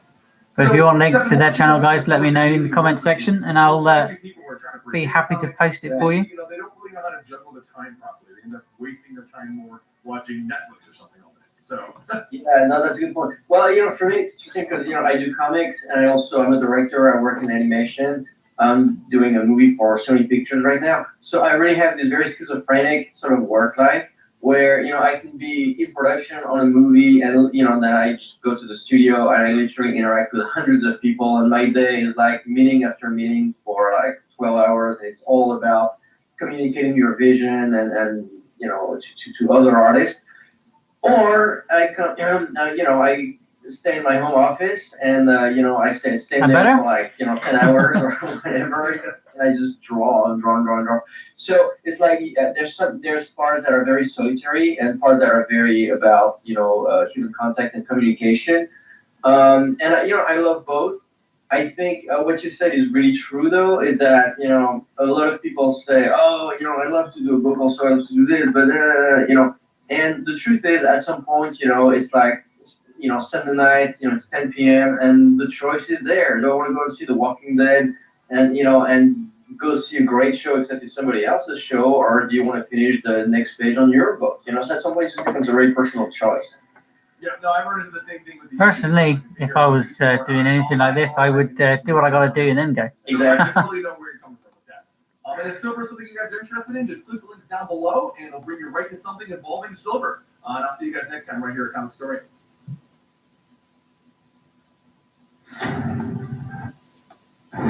Where we begin does not define who we will become. As you ride your odyssey across the mountains. And what I'm doing now, guys, is all the tone that I've just put in, I'm now going to blend it all together. So it doesn't look so sharp like, oh, you've just put that on there. Assassin's Creed Odyssey, out now on PS4 and Xbox One. Not sure if you can actually see me blending it in or not. So I know the recording on this is Welcome to the Complete Story Series. Where we It's take a little trade bit, paperbacks and single issues. you We can't break see them down everything into that I can- actionable bites that I'm for you doing to understand. Then every we read time. it dramatically back to you. All alterations to the panels, text, and images are to prevent copyright problems, and all art is owned by the respective companies. Now, I also want you to remember that we do try to make this channel family friendly, but this is the comic book Joker. He is twisted, and this story may not be for children. be warned. Harley Quinn looks around the room, which is illuminated by a single light bulb, calling out into the darkness, asking if the Joker's even there. No one's seen him in a year, not since he cut his own face off in Arkham Asylum. Be She looks warned. around confused. He asked her to come to this place, but it's dark and it looks like no one's here. What do you want me to do, Mr. J? She asks nervously. Something isn't quite right about him. He calls out from the darkness, asking her to Yeah, take I don't off like all of this her story. clothes. No, because She it freaks does me out. as It's she's just asked, stripping down to nothing. takes the Joker a bit And then too she far. leaves. He hands her a suit and some platform shoes. And as she puts them on, she realizes that she's going to be about the Joker's height and appear to be about his build. Mr. J, I'm going to look just like you. And he steps out of the shadows and exclaims, "That's the point! Just like me." But there's one thing wrong. Your pretty face spoils the reflection. I'll need to remove it like my own. And she asks him nervously once again, "Will it hurt?" Only to have him tell her, "Oh yes, tremendously! You'll never experience a worse pain in your life, But the worst part is the eyes. Your eyeballs will dry out without their eyelids. And you'll always need to keep some eye drops handy. Okay, be warned, guys. This is going to get super dark very, very quickly. And if you want me to fast forward, I will do that because this story is horrendous. But the Joker moves too quickly, and before she can react, Because he does but it didn't hurt. do bad things in this one. Helmet on her. He has So if you guys want to turn down the sound for a moment or two, I'll give you another cue by bringing up the chat menu when there is going to be a bad menu, and we'll just chat. But if there are any younger viewers watching, maybe advised by parents to either turn down the volume or fast forward about approximately 10 minutes. That the Joker is in the room. But as the sound of a hammer thuds against skulls and bodies begin to hit the floor, no one knows what to do. No one knows how to react. Shots are fired, but don't seem to hit a mark. And eventually, the lights are turned back on, and there stands Batman over Gordon. Where is he, Jim? Well, Gordon looks at Batman and he says he's gone. And he told a joke. Oh God, Batman. He told a joke. Batman returns to the Batcave just in time to see the television come on. A man in Joker face paint is reading a teleprompter. He announces to Gotham, the Joker's back. He was gone for a little while, but he has returned, and he will kill the mayor. And then the Joker shoots the man dead on live television. The Bat family calls in trying to tell Batman that they can help him. They can help him find the Joker. But he simply tells them, it's fine, he has this. It's between him and the Joker. Batman sets up the police force in the mayor's office, and they seal every entrance and ensure that no one gets in or out. Everything seems to be going just fine, until everyone inside of the building begins to vomit and die. The entire police force trying to guard the mayor suddenly falls over and dies right in front of Batman, all with a twisted and demented frown on their faces, not the usual smile that the Joker goes for. After sampling the toxin, Batman realizes that the Joker... Oh, he goes, that is nice. Can tutti frutti. He only finds a person and the Red Hood outfit.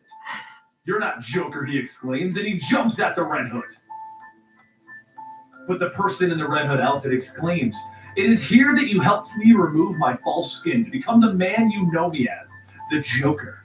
But once again, you're too slow. You were too slow to save the policeman, too slow to save the mayor's men, and you're too slow to play with me. You've grown fat and soft, Batman. You can't even keep a bunch of old birds from roosting in your city and trying to take control.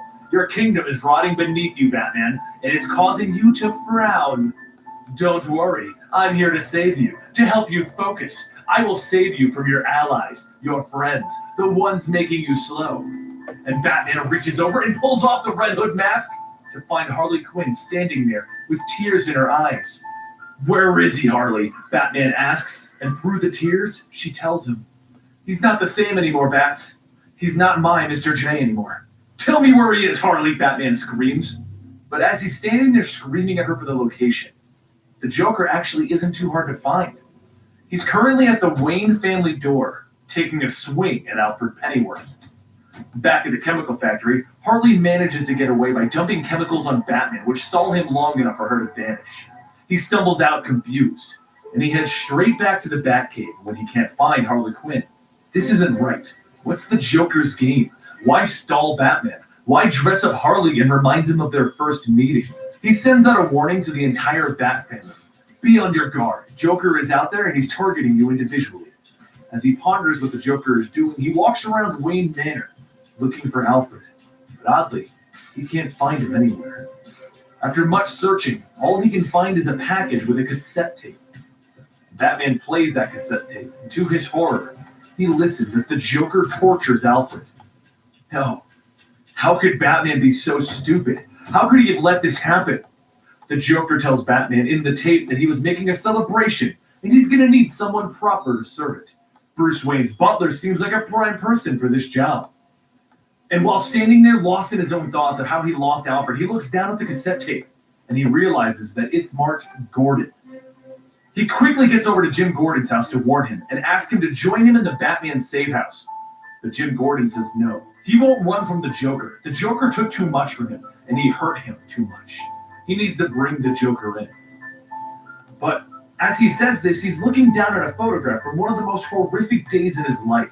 The day when his daughter was shot in the stomach and he was tortured by the Joker.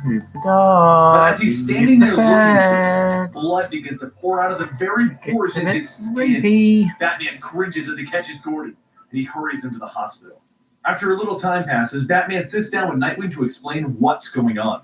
The Joker is attacking the family, the people who know Batman or are willing to help Batman. He explains that Alfred's been kidnapped because he was Bruce Wayne's butler, and Bruce Wayne funds Batman Incorporated, and that Jim Gordon was also a known ally of Batman and Joker attacked him.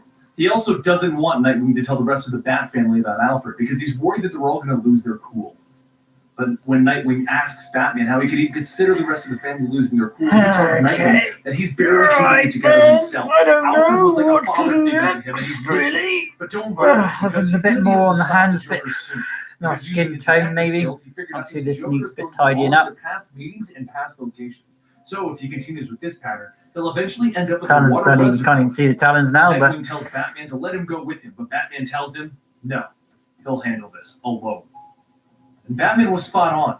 The Joker is waiting for him at the water reservoir. Batman looks right at the Joker and he says, what is this all about, Joker? Where's Pennyworth? Joker just lets out a laugh.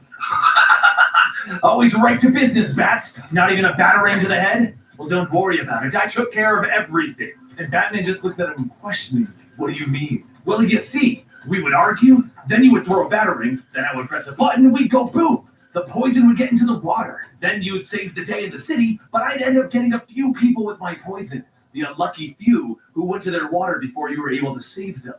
Well, I went ahead and skipped all of that. I just went ahead and killed everyone, and they're all right in the water already. Just look down, Bats. what you can see on screen is a Batman and the lot water darker are what's dead on the bodies, all what's on weighted my down screen. with cement blocks. And I mean a Before lot Batman can do anything darker. else, the Joker wraps him up in a trap. The Joker then continues. I'm gonna save you, Batman, because you've gotten so weak you couldn't even stop. That green a few there, hours without you'll your allies' see help. here. And since I've learned all of your secret identities, It's actually and I know closer to who the green all of here. you are, I'm gonna remove your weaknesses for you, Batman. So Batman ignites his gloves on fire, and he charges at the Joker, grabbing him by the throat. And he demands that the Joker end this now. It's over. But the Joker. But I kind of like the one you're seeing better. Now Batman is paralyzed, while the Joker simply See a quick pic. walks away after kicking Batman into the water down below.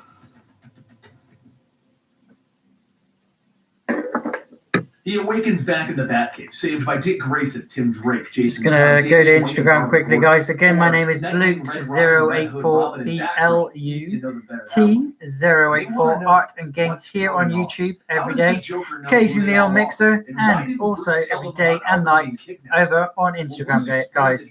Same name, different place. I'm just gonna send a quick picture out onto Instagram, so if you want to go and check that one out, and then come on back to see the rest of it, feel free to do so. But I'm going to be doing some fire on the wings next, because I'm going to leave the tone there for the top and the trousers. So I'm kind of, if I put any more there, it's just going to ruin it. His next meeting with the Joker after the reservoir was on a blimp that was spreading poison. Don't think I'll do any texture to the trousers because they're already kind of texturized anyway. He would spend the next few hours looking to get the blimp out of the bay before it could poison anyone. He then spent the next few hours after that looking for the Joker. So I'm going to take a quick picture. So eventually, You can actually see what I can see. He was so furious that he lost the Joker that he went to bed that night without even checking any of his safeguards. And the next morning, he found a Joker card on the That's Bat. on my cracked dead phone. All of the Bat family was in shock. Does this mean that the Joker got Even into that's the a bit Batcave? And if he out was there. able to figure out Bruce Wayne through a simple amount of math, he could easily figure out the identities of everyone that Bruce Wayne has been associated with, so he could easily figure out the identities of the entire Bat family. So of course, he may know who everyone is. But Batman shrugs it off and says no. In order to have gotten into the Batcave that night, he would have had to have bypassed the Batboat's sensors, hold his breath for about 5 miles, hold on to the Batboat at 50 miles an hour, and then avoid all of the Batcave's sensors that even existed back then. Batman says that no one could have even done that, not even himself. But everyone else isn't so sure. Nightwing looks at Batman and he says, Batman, the Joker has done the impossible before, and you should have at least told us about the card. Batman walks away from them and says, they're done talking. He's going to follow up on a lead he has, and he leaves the Batcave. And the Bat family are there wondering why he still hasn't asked for help. His lead was to follow one of the henchmen that worked with the Joker that day on the Reservoir Bridge. And as it turns out, the henchman was one of the guards at Arkham Asylum. Joker has the entire staff from Arkham hostage, and he controls the entire facility right now. The nightmare that is the Joker is about to be even worse for Batman. So Batman heads over to Arkham Asylum and he enters it. And he sees how horrific the Joker has turned this place of healing into. In the first room, Batman sees the guards and the staff dancing in Batman and Joker costumes all around him. And they're exclaiming, "Please help us, Batman. We've been dancing for days." Joker exclaims, "Welcome to your kingdom. This is your royal court." And Batman deactivates the electrical pulses going to their feet before the Joker can kill all of them. Then he walks into the next room by cutting through the stables, where a flaming horse charges at him. Batman simply rolls out of the way, and he walks into a darkened room, where the lights come on one by one. And the Joker exclaims, "Welcome to your royal knights, Batman." Well, being that they're normal henchmen that were locked up in Arkham, as always, I'll send an exclusive. I'm going to get the comments open, guys, while I am here. I'm send the exclusive to the room that holds the royal tapestry. Nicole. On the wall, Batman can see bodies sewn together and probably see her name up in the corner there. She's Nicole Jean. Trying to work together at the moment with different ideas. They say she's got a YouTube channel, guys. She's doing a lot more with her new camera at the moment. I think she's just gone to learn how to go live. Check out our book readings. She does them on Instagram. She'll probably do one straight after the stream, which again, we'll go take the dog for a walk and won't be able to join live, but I'll try today. And the royal court, led by the royal jester, Joker. He also sees that the rest of the Arkham staff is dressed up like the Justice League, individuals that the Joker intends to torture. Batman rushes in to stop them, but the Joker lowers a few bars in his way to keep him from getting to them. But it doesn't matter. Batman cut the power to their little room. They're locked in there, and there's no power to raise the bars. He's won, hasn't he? But the Joker simply says, "Look to your left, Bats." And on the screen to the left, Batman sees the defeat of Nightwing, Batgirl, Red Hood, and Red Robin, and Damian Wayne, his own son. Joker now has everyone captive, and he looks at Batman and he says, "Now sit on your throne." Not seeing any other option, Batman restores the power, and he walks up the steps, and he takes a seat on the throne, allowing the Joker to electrocute. He slowly wakes up, blinking his eye. Reclamation Day is merely a promise. Your hard work is ensured that our way of life will endure. Beware, not to Our life will endure all through the night, all through the day. That gives us a flying shit. Let's hold up.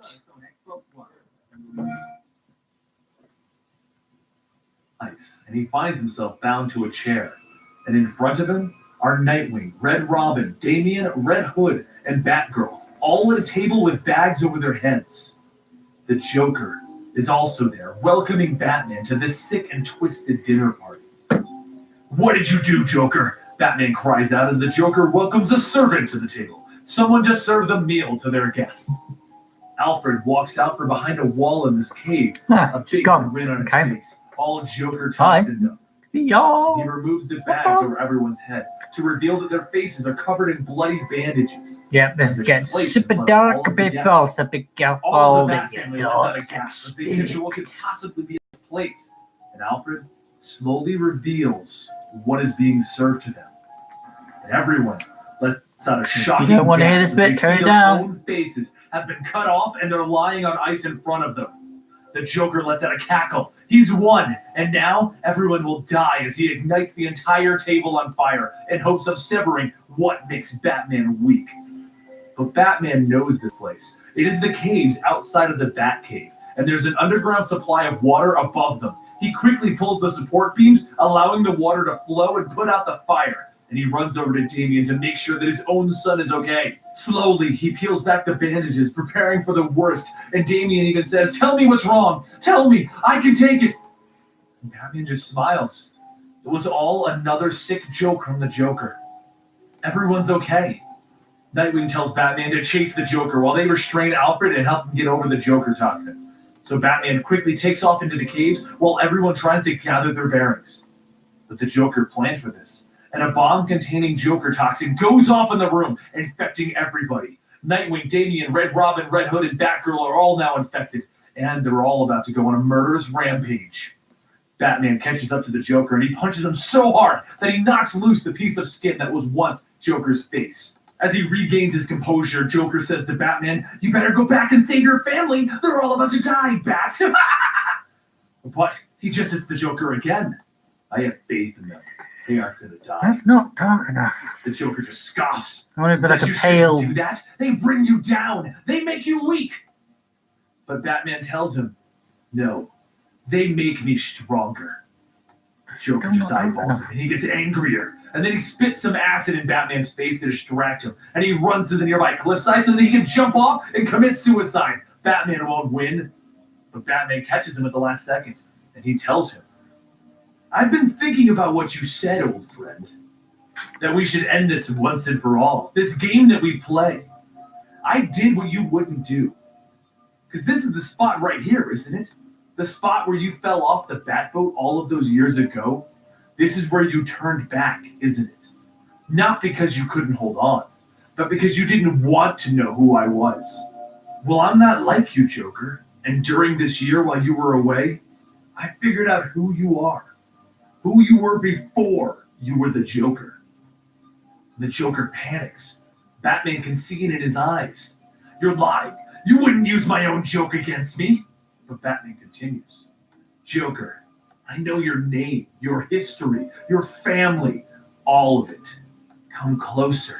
I'll whisper it in your ear, darling." And Batman pulls him closer, and he whispers, "Joker, your real name is..." And the Joker screams, "Shut up!" and buzzes Batman in the face with a hand buzzer, forcing Batman to drop him down the waterfall. As the Joker falls, his face comes off finally, and it falls in the deep water down below. So, did the Bat family pull through the Joker toxin? Are they okay? Well, Batman was right. They came together, and they pushed through it.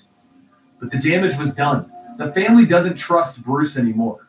And when he tried to get them all together so they can discuss the events, one by one they texted, and they canceled on him. No one trusts Batman anymore. He kept a potential reveal of their identity secret. He kept Alfred's secret, and he refused to allow them to even help him, leading to each of them being caught.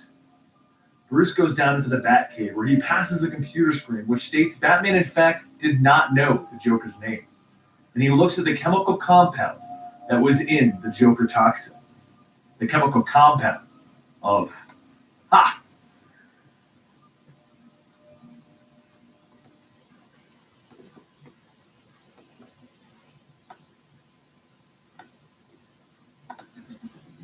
Thank you for joining us for this story today. If you enjoyed the story or learned something new, let us know by giving the video a like, as it helps us more than you realize. And you can follow us on Twitter @ComicStorian to talk about this story arc with us. We'll see you guys next time right here at ComicStorian.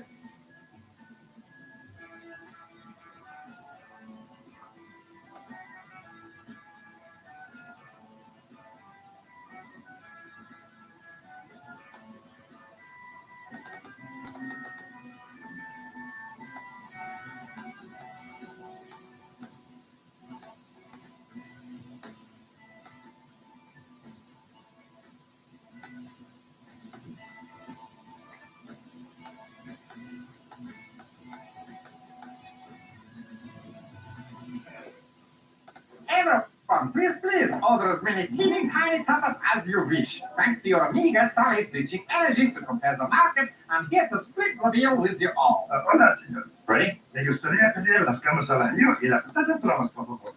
Señor, su español es fabuloso. ¿Dónde la aprendió? En España. ¿Qué? Meal cart meals. Get 2 for 1 on starters, mains, and desserts when you buy, so compare the market.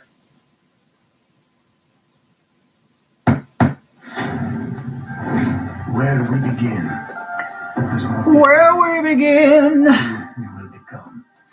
you will know As you write your Odyssey. more Odyssey of bullshit. Disease. Ah, The face of peace journeys with you. Assassin's Creed Odyssey. Out now on PS4 and Xbox One. I don't care.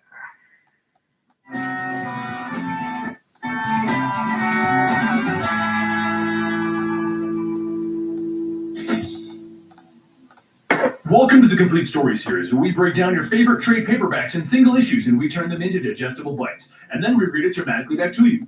All alterations to the panels, text, and images are done to prevent copyright problems, and all art is owned by the respective companies.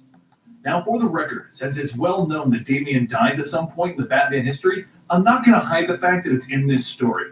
We're only going to do this arc to try and help you understand what happened so that we can do the follow-up storyline that I really did enjoy, known as Robin Rises. Now, this one is going to be very confusing, so we're going to open this story up with a bit of a Know Your Universe.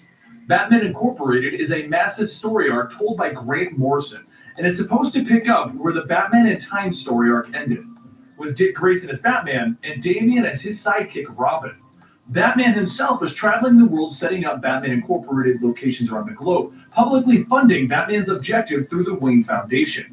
He was also personally recruiting a Batman in each region, such as a Japanese Batman, an Argentinian Batman, and a British super spy version of Batman. He also brought in some old standbys to join the Batman Incorporated group, such as Kathy Kane, the original Batwoman, and Knight and Squire, and he also brought in Stephanie Brown, Batgirl. Now, during this time, Batman and the Batman Incorporated group were fighting against an unknown enemy known as Leviathan, along with various other villains. Well, as time went on, they actually discovered that it was Talia al Ghul who was in charge of Leviathan, and it was her attempt to surpass her father, Ra's al Ghul. They were actually building up for an amazing story. Give me a second, guys. I'm actually getting a mobile call. This is Give me one a of the second. books that get hit the worst with the continuity changes. Batman was now the only Batman again, and Dick Grayson had become Nightwing. Batgirl was removed as Stephanie Brown didn't exist, and it was now Barbara Gordon, and they didn't really incorporate her into the book itself again. Batman also now worked out of Gotham with Robin as his sidekick. This also started running alongside other Batman storylines such as the Court of the Owls and the Batman and Robin storylines, making this feel very oddly out of place. It was actually assumed that this actually wasn't running at the same time as the other Batman books. But once Damian was killed off, the other Batman books reflected this with a Requiem tie-in. And apparently this all took place after Death of the Family. Suffice to say, it was a very weird situation. So what we've done is we've actually super trimmed this one down to just the meaty bits so that you can understand the story of how Damian died and why Robin Rises is such a good story. So here's what you need to know to understand what we're talking about in today's story, because we're going to go to the end of a 25-issue story arc, because basically everything before this is all pre-52 and confusing. Now, Leviathan, the organization run by Talia, has played his hand, and it's begun taking over Gotham City. And the Batman Incorporated group is trying to find a lair. Yeah, that was a cold call. Talia has So been that's messing annoying. with Batman, and the assumption is that she's trying to get Damian back from Batman as she was his mother. She also Oh, has a come on, playlist. Don't start because it's getting interesting very strong, again. very large monster of a man with her, known as the Heretic. The group of Knight, Squire, Batman, I'm back. and other Probably members that of the phone call Batman messed it up. Incorporated group No, yeah. tracked down Talia's Leviathan group to a single building. And when they got to the top floor, a bomb was set off, seemingly killing half of them and greatly injuring the other ones. To prevent any more loss of life and prevent anybody from the family possibly getting injured, I'm going to let that sort itself out. I'm going to sit here and I'll figure out some flames, possibly, if I can work out how do you do flames. And use a texture for that one, guys. The Batman Incorporated army bleeding out at the top of this building. Batman approaches the location where all of this has happened. That's The going to be Gotham just PD is grass. It's not actually going to standing do outside, and Jim Gordon it. asks him what's going on. What was that explosion? Just have an idea. Batman just replies with, "This is a family matter, and I'm here to talk to the mother of my son." He walks in and he yells to Talia, "Let the hostages go. What is it you even want, Talia? Do you want Damian back?"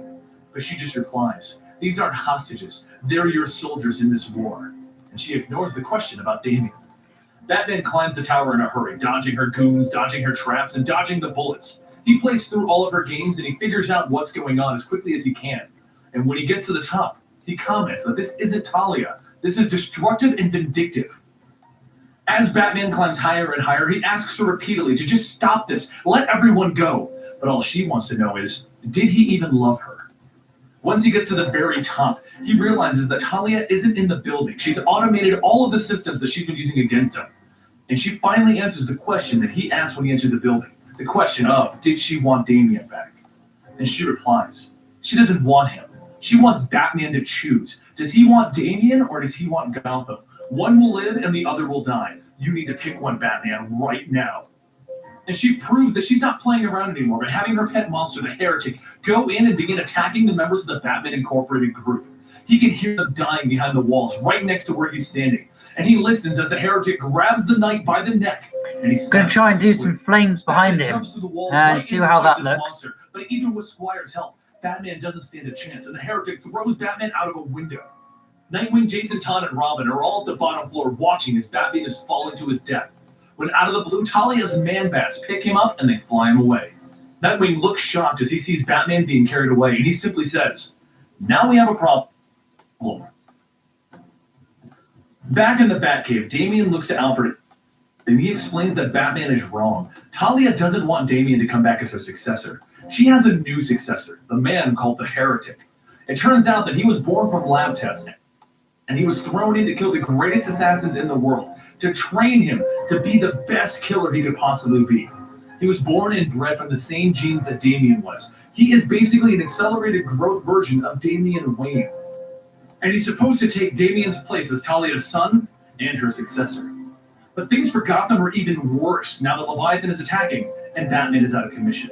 Talia activates all of the Leviathan sleeper agents in the city, which includes children assassins who are there to remove potential problems for Leviathan in a locked safe, being carried by the Heretic. Talia says that she planned all of this down to the very second. She even knows how long it'll take him to get out of that safe. She wants him to know that once he gets free, an attack on Gotham continues. Red Robin catches wind of the situation by acquiring one of Talia's plans, the trigger to a massive bomb, and he puts in a call to the Bat family. Talia has Batman at the top of the Wayne Foundation it's a bit too blurry. Now that word has gotten out as to where Batman is, there's one thing that Talia didn't plan for. Damian will not stand while Batman potentially dies in one of his mother's traps. Alfred allows Damian to trick him, put back the and layers. Damian suits up in an armored jetpack, and he takes off against his father's wishes to help him. He flies over Nightwing and Gordon, fighting against Talia's agents, and Damian flies through, knocking over kids, telling Nightwing, what would you do without me? Nightwing notes that Damian's headed for the Wayne Foundation building, and he takes off after him. Damian goes crashing through the front windows of the Wayne Foundation, saving Red Robin, who was already there fighting, and then Nightwing comes jumping in behind him, saving Damian. Nightwing turns to Damian and he smiles, what would you do without me? The two former partners jump behind a barrier, and Nightwing turns to Damian. You're supposed to be at home. Bruce is going to kill Alfie when he knows that he let you out. But Damian says, Alfred is blameless. Father underestimated the situation, and I'm here to help. The odds are completely against us. But Nightwing just grins at Damian. When did we ever let that get in our way? And Damian smiles back. You were my favorite partner. You were the best, Richard, no matter what anyone thinks. So Nightwing throws a few gas bombs out in the crowd, and he says, hey, we can't help being great. Nightwing and Damian jump out and they begin taking out all of the enemies here, getting ready to rescue Red Robin. When an elevator opens up, and out steps Damian's evil twin, the Heretic. Nightwing and Damian try to double punch the Heretic, but nothing happens. And the Heretic lifts Nightwing with one hand and he throws him aside. He then stares at Damian. What I'm doing now, guys, is I'm going to try and put some flame effect on the edge of the wings, as there is on the original picture. And the Heretic begins his onslaught on Damian. Batman couldn't even take this guy, and the Batman Incorporated team couldn't take this guy, and Nightwing was removed with one hit. But Damian manages to dodge with the best of his ability, and he calls out, Mother, call off your monster! But nothing happens, and the fight continues. The Heretic throws Damian around, and he slams Damian's back over his knee, and then he throws Damian headfirst into a wall. And Damian, with fear in his eyes, looks up as the Heretic walks over to him. Call him off at once, Mother. Meanwhile, on the rooftop, Batman is finally getting out of the safe, and he begins to run back to the fight as quickly as he can. Talia just taunts him. Our son is a flawed creation, born from a bottle, a failed experiment. You lost the world that might have been yours, and you lost me. You are losing everything. Batman uses one of Talia's man-bats, and using him, he gets to the bottom floor of the Wayne Foundation building as quickly as possible. But he's too slow. He's there just in time to see Damien get impaled by the heretic. Batman arrives on the scene just in time to hold his own son in his arms as he dies. But the heretic hasn't left. He pulls off his cloak to reveal a Batman outfit underneath. I beat you once tonight, old man. You are weak now. I will finish you. But Batman has a renewed vigor as he breaks the heretic's sword and he begins to pummel him. Nightwing and Red Robin awaken from their beatings and they see Damien on the ground. And all Nightwing can say is no, no, no, no, no. And then he sees Batman struggling, so he jumps in and he begins to help defeat the heretic. Eventually, the heretic has to flee, leaving both Nightwing and Batman. Days pass and the heretic goes back to his mother Talia to tell her of his I want to shade it in. But she simply tells him he disobeyed her. He was never supposed to kill Damien. She sheds. I want to put that in a different layer altogether. She tells her men to leave as she shows a sign of weakness. Once her mourning is complete, with Batman defeated, Robin being dead, and the Batman Incorporated group being disassembled, her army begins their full assault on Gotham. It's time for her to finish this and rule Gotham City. Batman isn't defeated. He isn't even off mourning with his son yet. No, he went home and got into some crazy Batman armor, and he is now on a full attack back towards her. Talia sees him flying in with Batman armor, and she yells, "Make him stop!" And with her standing there with the heretic next to her. What I might do is put some blue flame around his head, or maybe blue flame on this side, grabs the heretic up and begins to beat on the left side, yelling, "You heard her! Make me stop!" to make it the difference he between. To beat on the heretic. "You took my son from me. I will show you defeat." We'll see how that works in a moment. I saw some blue flame yesterday in the game Spider-Man PS4 when I was playing as a Spirit Spider, and I quite like that. Because he was weakened, but now he's had time to recover. But I don't know if it would work with this. On the heretic until eventually he punches him off of the blimp and onto a bus full of children assassins, and he yells out, "Leviathan, this is your figurehead, another thug begging for his mommy."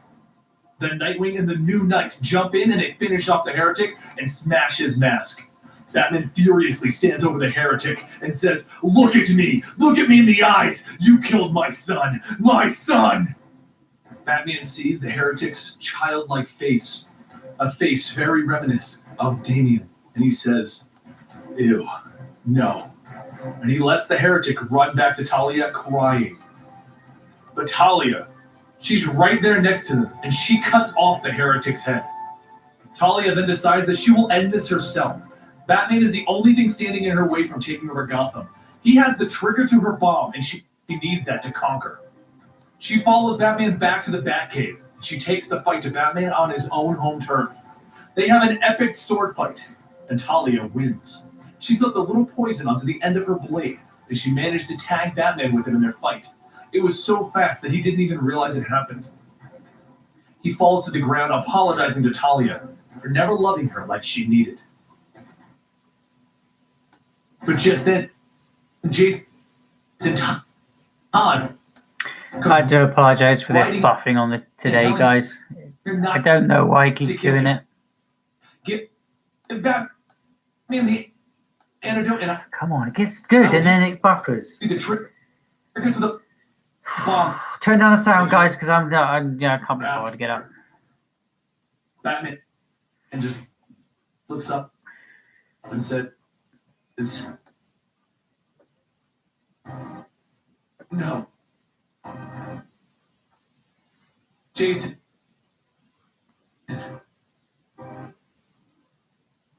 I trusted you." So, Jason, trade the end. Oh, I got a feeling my son's going with his friends coming home. Jason, Batman owes you his life. Sounds like however it. long is left of it. Batman quickly drinks the antidote down, and Talia presses the bomb trigger, and nothing happens.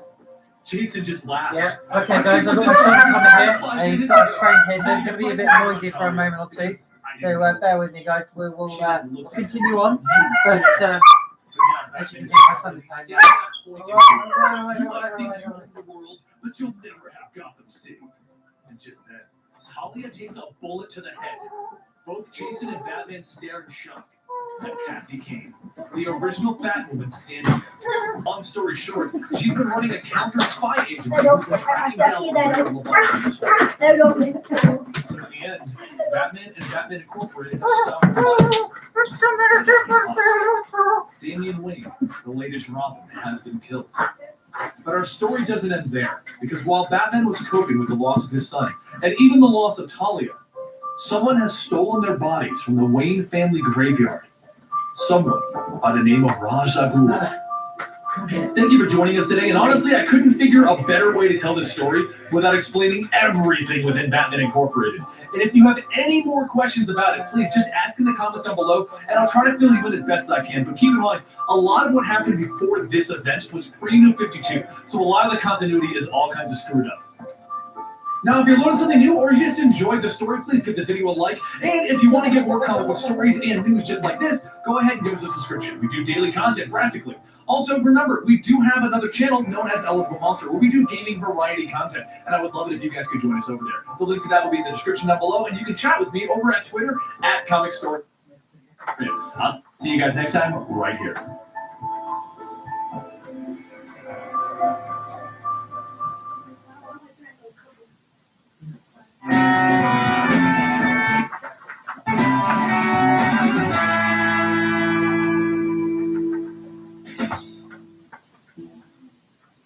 Welcome to the Complete Story Series, where we take trade paperbacks and single issues and we break them down into digestible bites for you to understand. And then we read it dramatically back to you. All alterations to the panels, text, and images are independent of copyright problems, and all art is owned by the respective companies. Now, if you didn't watch the last video in this series, allow me to catch you up.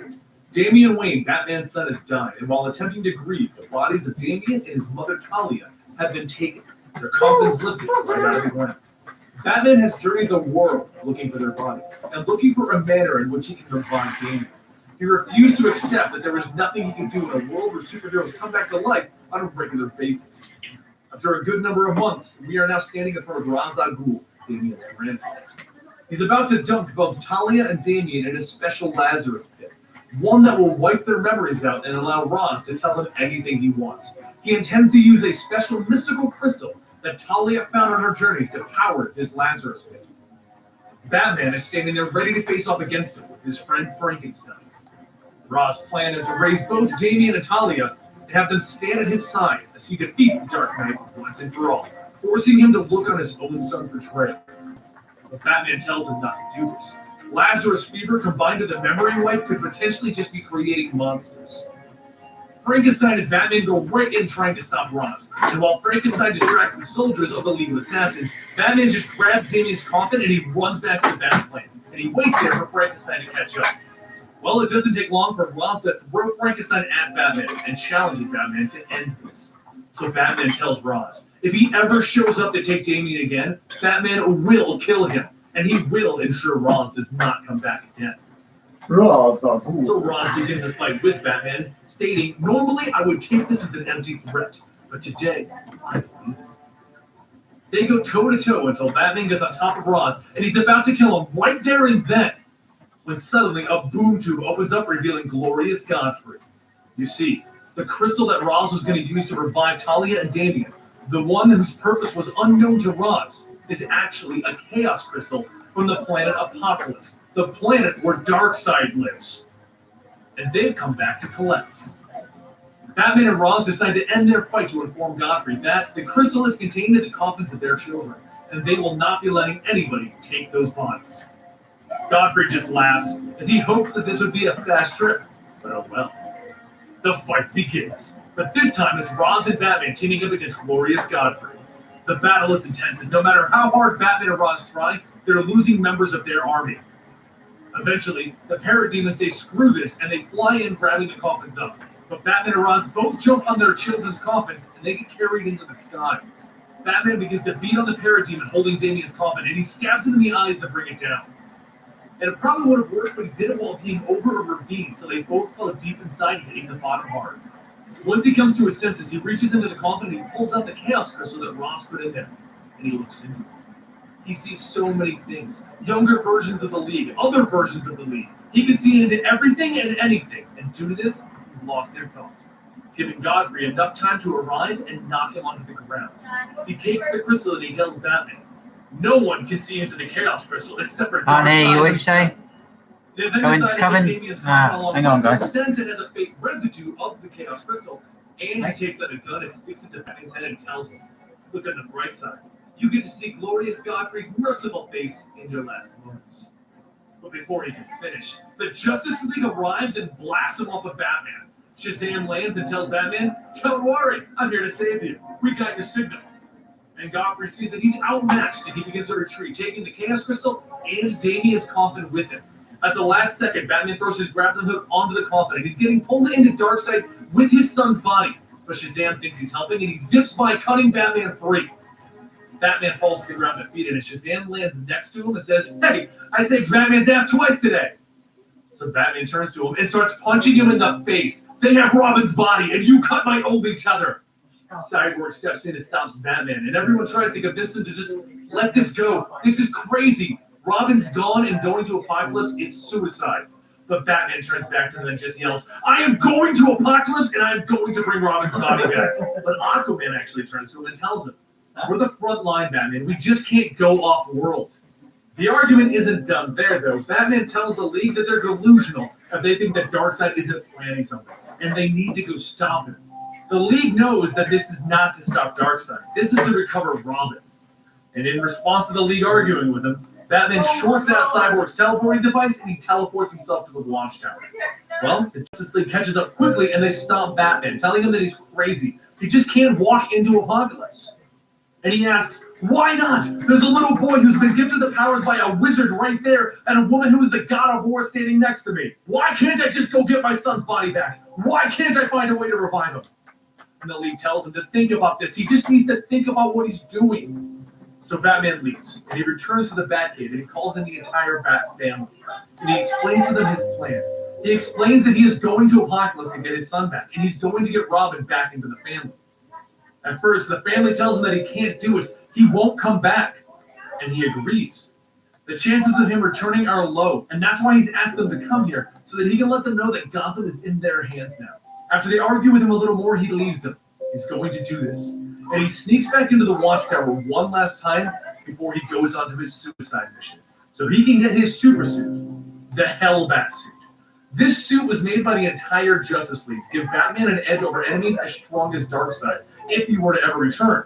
But the only downside is that using it will actually kill Batman slowly, as it uses his very metabolism to power it up.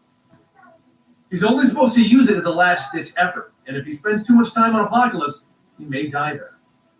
After Lex helps him set up the suit because, as Lex puts it, Batman and him are the only two normal humans. He isn't going to stop Batman. Batman sets off to Apocalypse to get his son back. He knows that there's no friendlies there, and he wastes no time grabbing the nearest parademon and going, Godfrey, where? With knowledge in hand, he takes off deeper onto this hellish planet, but he already begins to feel pain, and he retracts his left forearm gauntlet to see the suit is already killing him. Meanwhile, back in the Batcave, Red Hood, Red Robin, and Batgirl are already trying to figure out a way to follow Bruce. They aren't just going to leave him there alone. This isn't going to happen like this. So they trick Cyborg into coming to the Batcave under the pretense that the Bat computer has a virus, and they need him to purge it. But while he's just there to help, they EMP his body, knocking him out cold. And they all suit up in special armor with the Robin symbol on it, and they hack into Cyborg, launching a boom tube to Apocalypse. They are going to go after Bruce, and they are all coming back. But just as they enter the boom tube, Cyborg wakes up and jumps in after them. Where the hell do you think you're going, he declares, blindly following. Meanwhile, back in Apocalypse, Batman is already tearing the minions of Darkseid apart one by one, until he finally gets to the front of Godfrey. And Godfrey shoots his gun at Batman, which just ricochets off his suit. If your colorful friends hadn't arrived the last time we met, I would have smeared your brains on my immortal boots. But Batman grabs Godfrey by the face and jumps out the window as he begins to suck the life force out of Godfrey to power his suit up. And he tells him, take me to my son in the Chaos Shard now! While this is going on, the Bat family lands on the other side of the planet and land right in front of the many demons and minions of this planet, with Cyborg right behind them.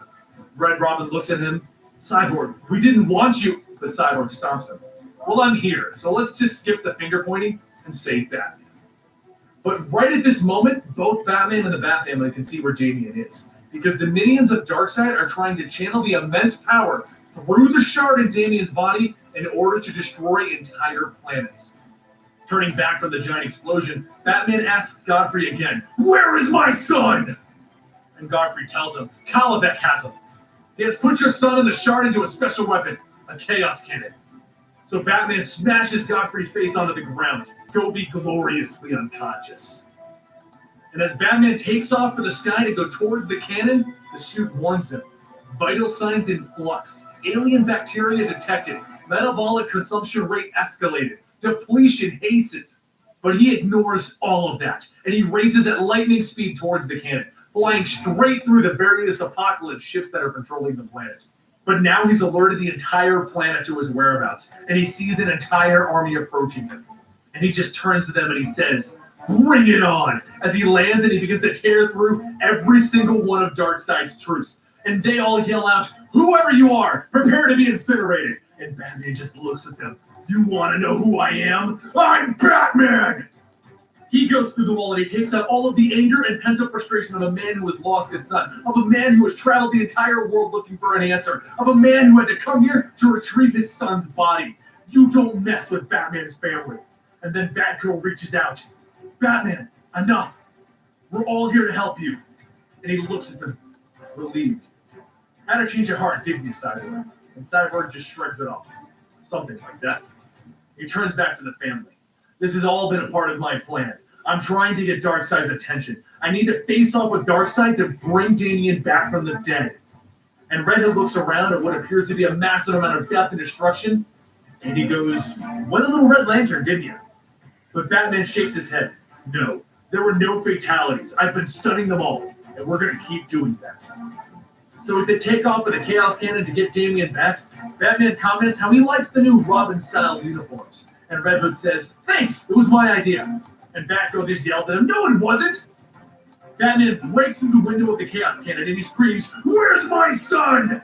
Kalibek isn't going to be trifled with, though, as he jumps right into combat with Batman, while Cyborg and the family deactivate the cannon and get Damien's body. But Batman is so juiced up by this suit now that he just takes Kalibek's weapon right out of his hands and he beats him with his own tools.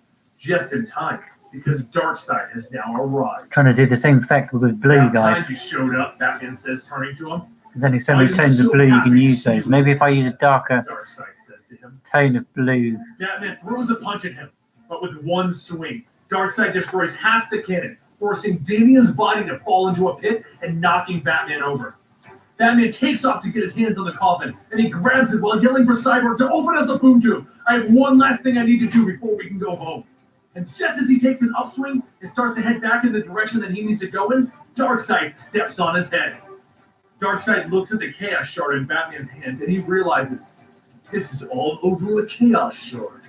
What did it show you to make you risk unimaginable horror to your body and soul in my hands?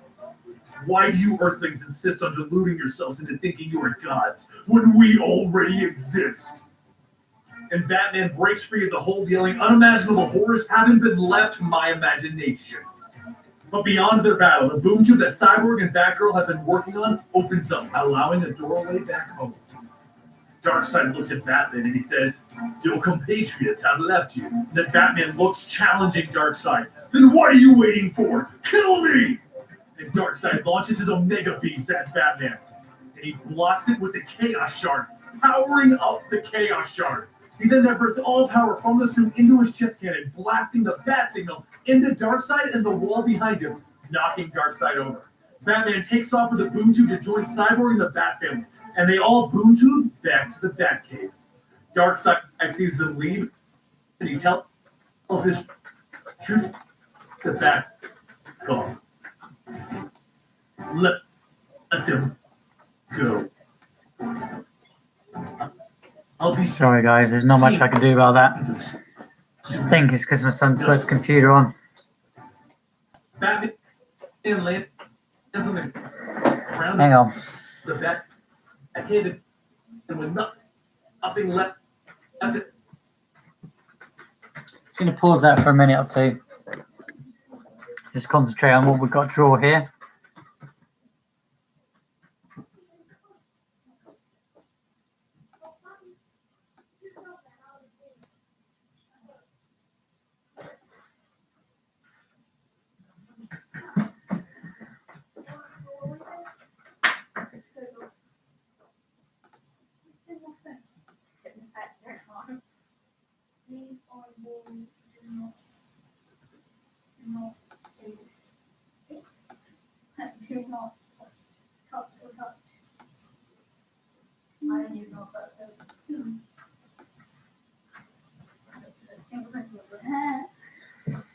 We putting fingerprints all over? Oh, it's fine. There. What happened to making me a cup of tea? I got too stuck into doing flames on my wings. Oh, I'll just try it. Cool. I'm ready. Oh, I'm blind. You blind? I'm really blind. I'm really blind. I'm really blind.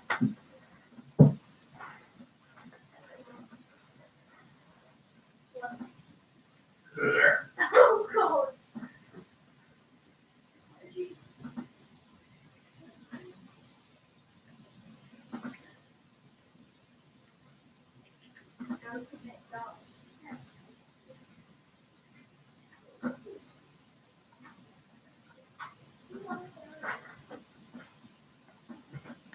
Maybe I'll do a tester on this, guys, because this blue here doesn't seem to be doing what I want it to do.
Alright, let's get our playlist going again. Let's have time to pause so I can concentrate. But I think I might need to look up He screams. a colour for the blue flames because I'm not quite sure how to do blue flame. So what I'm going to do is what I did before. I'm going to get rid of all of the layers again. That playlist is actually knackered. Sir. I've just paused you for I don't know how long then, dude. Why are you doing that? Yeah, sure. Eddie, shit. This is unbelievable, dude. I paused you for ages. Explosion of power goes Oh, I know what it is. through everything, and it blows all the dirt back to the Batcave. Darkseid sees them. No, it's because my son's playing computer games, so he's going to buffer for ages. It's really annoying. There's nothing I can do about it. Go. He's playing online. Try not to have too much on in there, guys. Have one or the other, please. Batman lands on the ground of the Batcave, and with nothing left, as soon as about to kill him, he screams, "Eject the helmet and gloves!" Batgirl is yelling for him to take off the rest of the suit before it finishes him, but he ignores her, and he takes the Chaos Shard, and he jams it into Damian's body. An explosion of power goes off through everything, and it blows all the dirt, grime, and the rest of the Hellbat suit off of Batman. But it works. Damian opens his eyes, and he looks up. Father? Bruce smiles as he realizes that he's done it. He embraces his son at last, with the entire Bat family looking on in shock that this even worked. But before they can rejoice any further, Caliban comes through the boom tube. "You made me look like a fool in front of my father." And Damian jumps forward, and he punches Caliban so hard that he knocks his teeth out. He then shows super speed, super strength, and after Damian beats the snot out of Caliban, Batman uses the Batjet to push Caliban through the boom tube so the cyborg can shut it down. Damian gets all sappy, saying that he missed Alfred, and even Red Robin, Batgirl, and Red Hood. And then he turns to Batman, his father, and he says, "Seems I got powers, huh, father?" Everyone is happy that Damian's back. And Bruce, Damian, and Alfred, they all go to the grave sites of Damian and Talia to reflect. The bat signal hits the sky. Alfred just sighs. Can't we even have one night off? Batman grins, because Batman and Robin will always be needed, and they're right here. And that's how Batman got Robin back. Thank you guys for joining me for this one. This is one of my favorite story arcs, at least one of my most favorite recent story arcs. If you want to chat about this story or any others, please follow us on Twitter at ComicStorian. And don't forget, we have 2 other channels that we work on, a gaming variety channel known as Eligible Monster, and a list channel that just gives you generic list.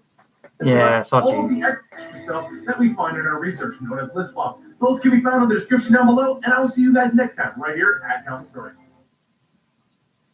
I would love something delicious. Rich in protein. It's not adverts, it's buffering. We don't want adverts in the background. No one wants to hear adverts. You want to get that product? Go and get it. I'm not advertising bloody yogurt.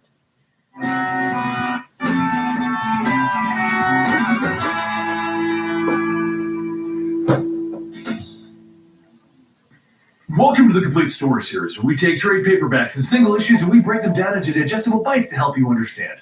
Then we read it dramatically back to you. All alterations to the panels, text, and images are to prevent copyright problems, and all art is owned by its respective company. We've been following a certain arc here at the ComicStorian channel, namely the one of Damian Wayne's death, resurrection, and how he suddenly got superpowers. Well, it's time for us to finish that one up. When we last left off, Damian was revived and he was granted these superpowers. If you want to know what happened there, we'll link both previous videos right now. It's the night. Time to patrol. And Bruce Wayne is fast asleep. Damian has been granted superpowers and is currently excited to get out there and patrol with them. So he's standing over his father, just waiting for him to wake up. This is going to be great. Things begin quickly with Damian just walking into bullets as he walks right up to criminals and crushes their guns. He then turns back to Batman. "I'm flying home," and he takes off. But Batman grabs Damian by his bootlaces and tells him, "Feet on the ground." As father and son drive back to the Batcave, Damian gets a pout on his face. "I didn't ask for these powers. It's like you're punishing me for having them." Batman doesn't even take his eyes off the road. "You need to learn about risk and unnecessary risk. Guess which one you keep choosing?" Another nightmare wakes Damian from his sleep. His dead grandfather, his dead mother, all of those clones of him that he had to kill. Why isn't he dead? A scared young boy waking from a nightmare with powers can be hazardous to the house, as Damian flies through the ceiling and into Alfred's floor. He then walks out of the room and into the night air as Alfred sips his tea. He beat his mother Talia, and while he is supposed to be dead, he isn't. Why? So he takes off into the sky again to try and sort the whole thing out himself, get a breath of fresh air. At first, Batman wants to track him, but Alfred suggests that they give the young lad some time. Let him just think it out for himself. So he rockets at speeds faster than anyone knew he could even go, and he flies straight to his mother's lab where she tinkered with his DNA and she created his clone brothers and him. Using his strength, he tears apart the lab with his... What made him special? Why is he the one test tube child that got to live and got to go with Batman? But his work isn't done. Damian swims straight down to Atlantis, where Aquaman is keeping the last remaining Damian Wayne clones. Aquaman gives the experiments to Damian as a gesture of goodwill, and Damian swims straight back to the circus and to a deserted island, where he sets all of his twisted brothers free. They didn't want this. He didn't want this. But at least they can help each other. The next thing he does is return back to Gotham, and at top speed, he picks up every member of the Batman Rogue Gallery who isn't already in jail. Stop playing around with ideas in a minute, see what I can do, what will work and what won't work. And they need to tell the rest of crime in Gotham. But just as the criminals are truly beginning to sweat, his powers finally fail him. I'll give it a like a fire background. A look of panic strikes his face as keep he that watches now. them begin Go to back. plummet to Earth. The And then he thing's back sighs a on. breath of relief as the Batjet flies by and picks them all up. Batman flies right back up to Damian and he tells him, "You need to land now." Bruce takes Damian on a fishing trip the next day, where he explains the full Kinda like story that, of his huh? revival, how he scoured the globe looking for a way to revive him, and how he eventually came across the Chaos Shard, which shared visions of the future with him. Bruce thinks that the shard reacted to his love for Damian, and basically What do you think, guys? Let me granted know. a wish by bringing back the boy. As frustrating as the whole Darker situation there is for works a lot Damian, better. he understands what his father is going through. At least he tries to. So they test Damian further and further. He has super strength, flight, speed, and expanded lung capacity, and he can't feel pain. Once it's all said and done, Batman makes a quick trip up to the Justice League Watchtower, and after Damian throws another tantrum because Batman didn't bring him with him, Batman returns and asks him to put the bat signal down so that they can go to the Justice League Tower together. Up at the headquarters of the Justice League, Damian meets Superman and Shazam, and he learns exactly what the Justice League does. They watch everything from their monitors until an alarm goes off. There's a threat on an island near Japan, and it'll take the entire Justice League to stop it. Plus, their newest super friend, Damian. What they find there is a giant robot on a deserted island attacking the wildlife. And after it shocks Shazam, Batman reads that there's not a living being inside. So he makes the call, and he tells everyone to attack it. And Robin, don't hold back. Use everything that you've got. Robin begins to swing with all of his might, and he pushes himself farther than ever before. As the fight barrels on, he even learns that he has heat vision, and he teams up with Superman to blast various parts of the robot off. But the robot drops Superman with a superpowered blast. So Shazam takes point, yelling that it'll take more than lightning to drop Shazam. Robin falls in behind him, asking him to get the monster's mouth wide open so that he can blast it with his new heat vision. And with all of his might, Robin uses everything and he fries the robot that not even Superman could drop. He then gets to stand on top of his fallen foe as the Justice League all smiles up at him. He has no problems taking credit, and he thanks Justice League for their assistance. As he takes off into the night sky to head back home, assuring the Justice League that if they ever need his help again, they just have to ask, Batman turns to Superman and Wonder Woman, and he thanks them for putting on the show. It was the only way to keep Robin out of Gotham and in a contained environment where he could destroy everything to test out his powers. And Superman and Wonder Woman nodded. It's the least that they could do for trying to stop him from going to Apocalypse to save his son. As Batman begins to leave, Superman tells him, just let us know if you need us again. Once Batman and Robin get back to the cave, Robin can't stop smiling and just enjoying himself as he tells the story of his first team-up with Alfred. He got to work with the rest of the Justice League and show them why they needed him, because he's the most epic one. Alfred then takes the boy upstairs where he feeds him a small feast, and Damian passes out. Bruce then carries his son upstairs to his bed, where he tucks him in. But that's when Bruce stumbles on a little pet project that Damian and I do apologise, guys, about this playlist. There really isn't much I can do about it. They have got games and all sorts going on in there. So that means that I have to let them, obviously. the entire They're kids. Fit Emily. Bruce. Why is that not going in on top of it? Richard. Tim, Alfred, and Damian. As Bruce hangs it in the family room, Alfred asks him, did the plan work? Did we burn out Damian's powers? Bruce just looks down. I don't know. I'm sure he expended a hell of a lot of power. But we don't know if he's empty, if he's half full, or if we've not even touched it yet. The next morning, Damian wakes up, and to his surprise, he no longer has any superpowers. No super strength or heat vision, and when he jumped out the window, he discovered he couldn't fly either. Hanging outside of the window, he looks through it and sees Bruce. Father, we have a problem. And Bruce sips his coffee, obviously.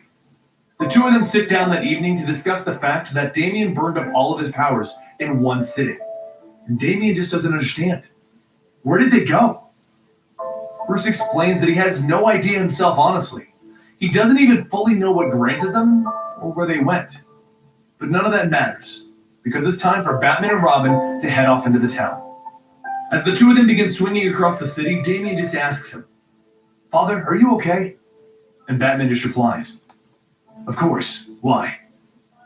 "Because you're smiling, Father." And Batman, continuing to smile, says, "I guess I am." As the two of them leap into yet another Batman and Robin adventure.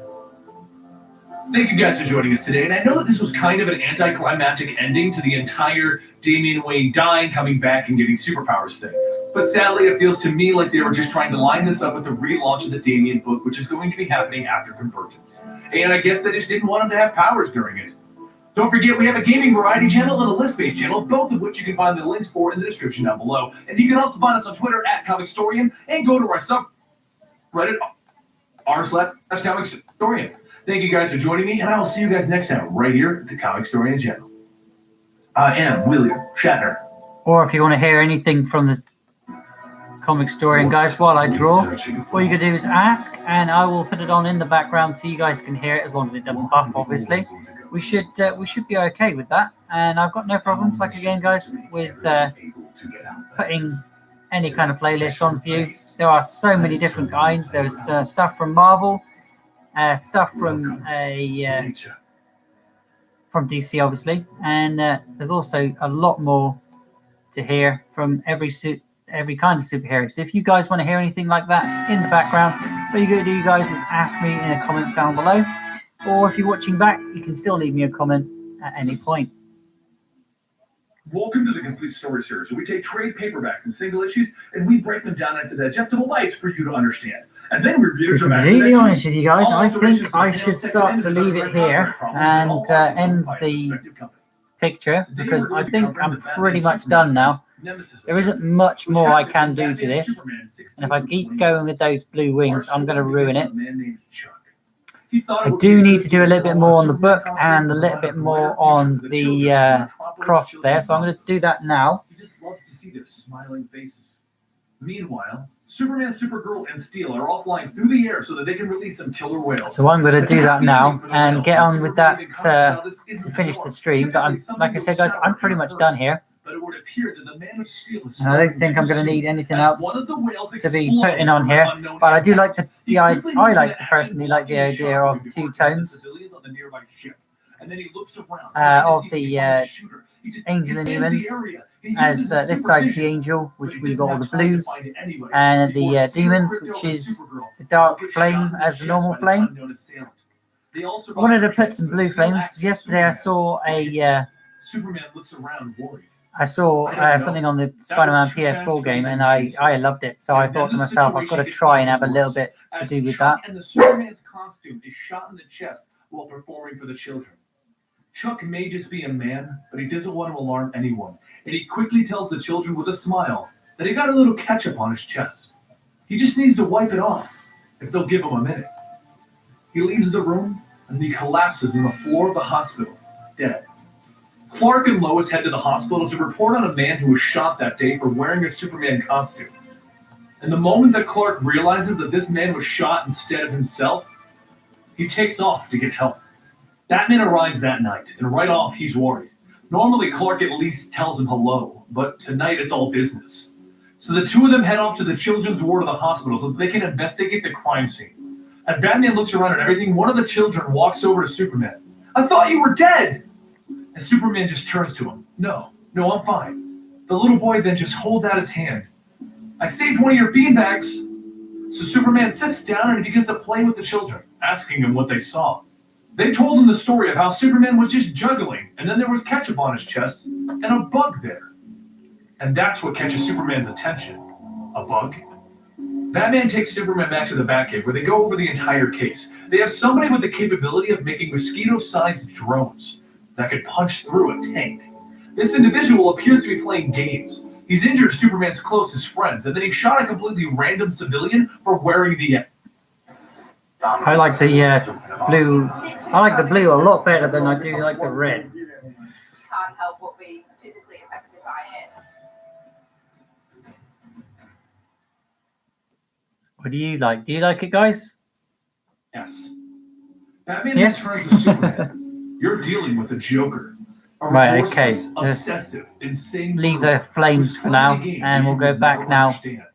See, I can Batman go back to continues that by yellow, explaining but a how little you bit handle the lighter Joker. yellow here You prepare as best as you can, and you'll win some. on the But you wings. won't be able to plan Could do a for bit everything, behind, actually. and you will lose some.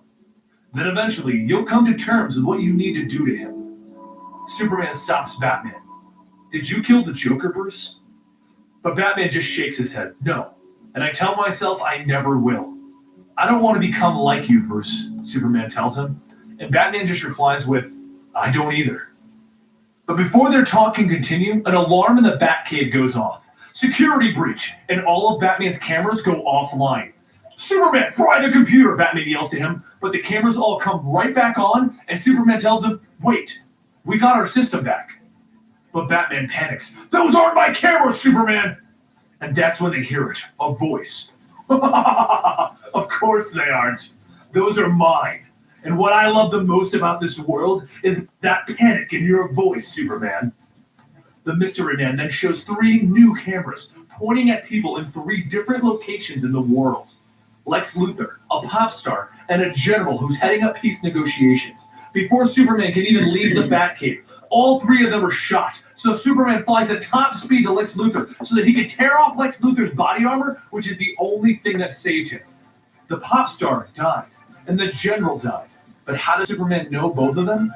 Well, the pop star that Superman prevented from committing suicide by talking her off the ledge a year ago. Then the general he saved, but he told no one about it, as it would have created problems for the peace negotiations.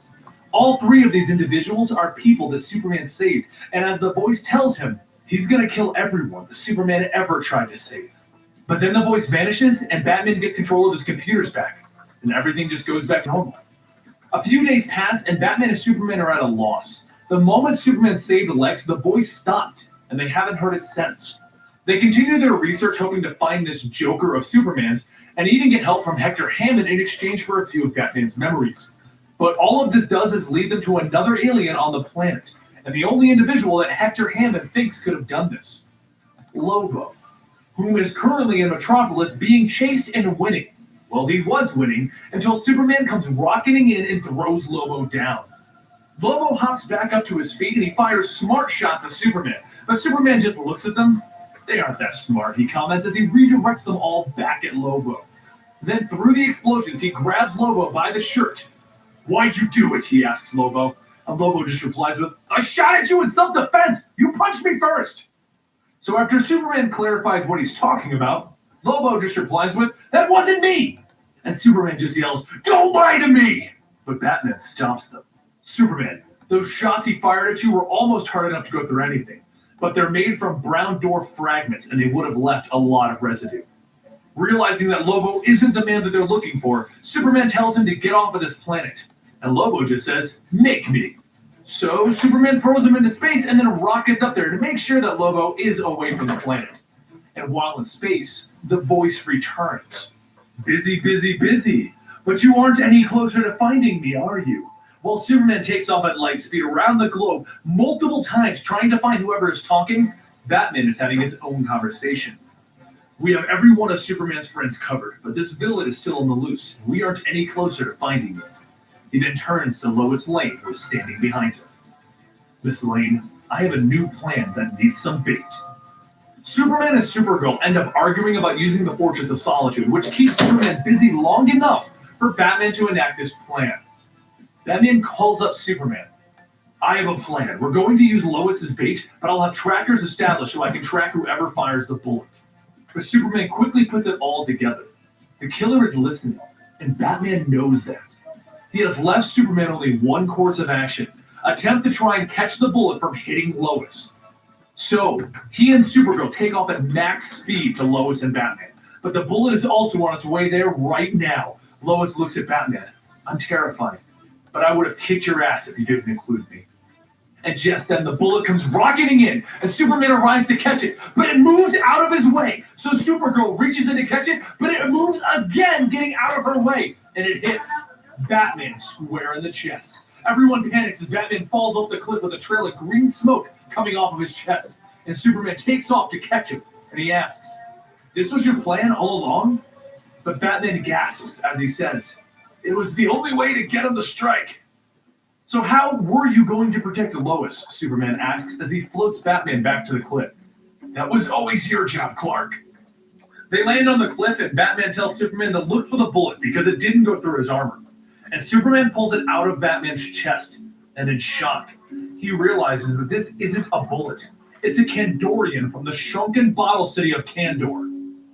Kandor was an amazing and beautiful city from the planet of Krypton. And just before the destruction of Krypton, Brainiac bottled up the city and brought it to his ship to become a part of his collection. Eventually, Superman discovered the bottle city on Brainiac's ship, and he discovered that its inhabitants were in suspended animation. But Superman was distracted and fighting against Brainiac to save the planet Earth.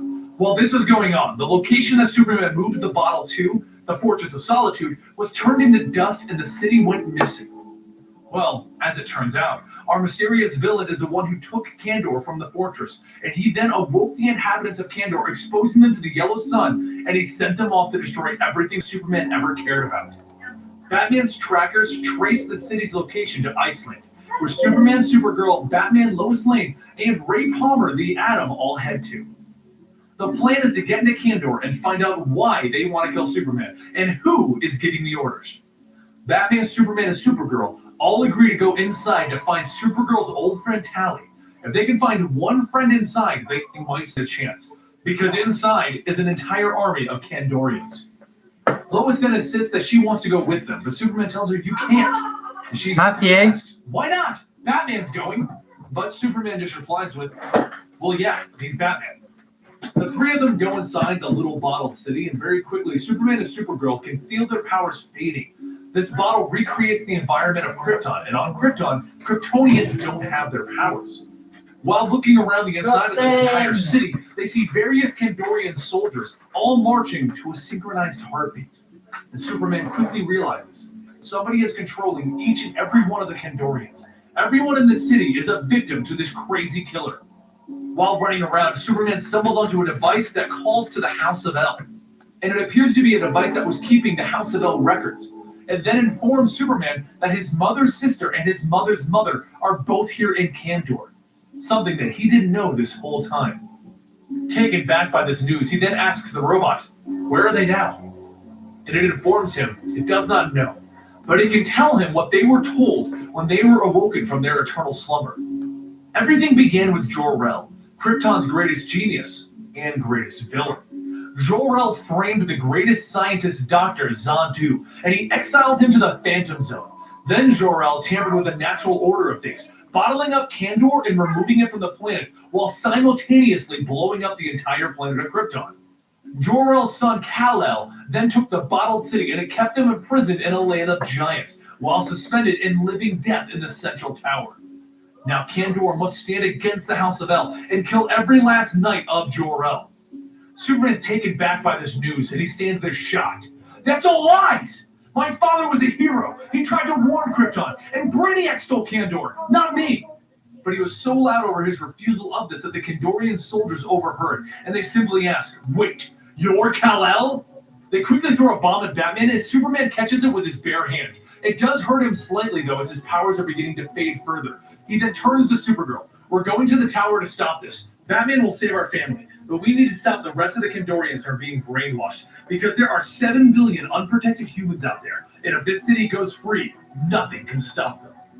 The final battle begins with Batman running off to save Superman's family, and the two superpowered individuals flying up and destroying the tower that houses everyone piece by piece. They seem to be successful as Batman begins freeing everyone, and the tower begins to crumble, but then an evil laughter begins to fill the entire bottled city. Superman, Supergirl, and Batman all look up to see Zadu, the Phantom King.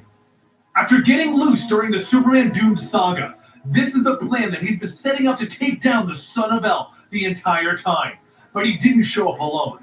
Even enlarged compared to Superman and Supergirl, Zadu still fears his power. So he brought along Superman's long-lost family and Supergirl's friend Tally. Both Superman and Supergirl get their faces punched in as they try to convince their own family and friends to stop beating on them. And Superman yells out, Mother Prime and Mara Van, please stop! We are your family! But Mara just swings at Superman again. Liar! Bite your snake tongue!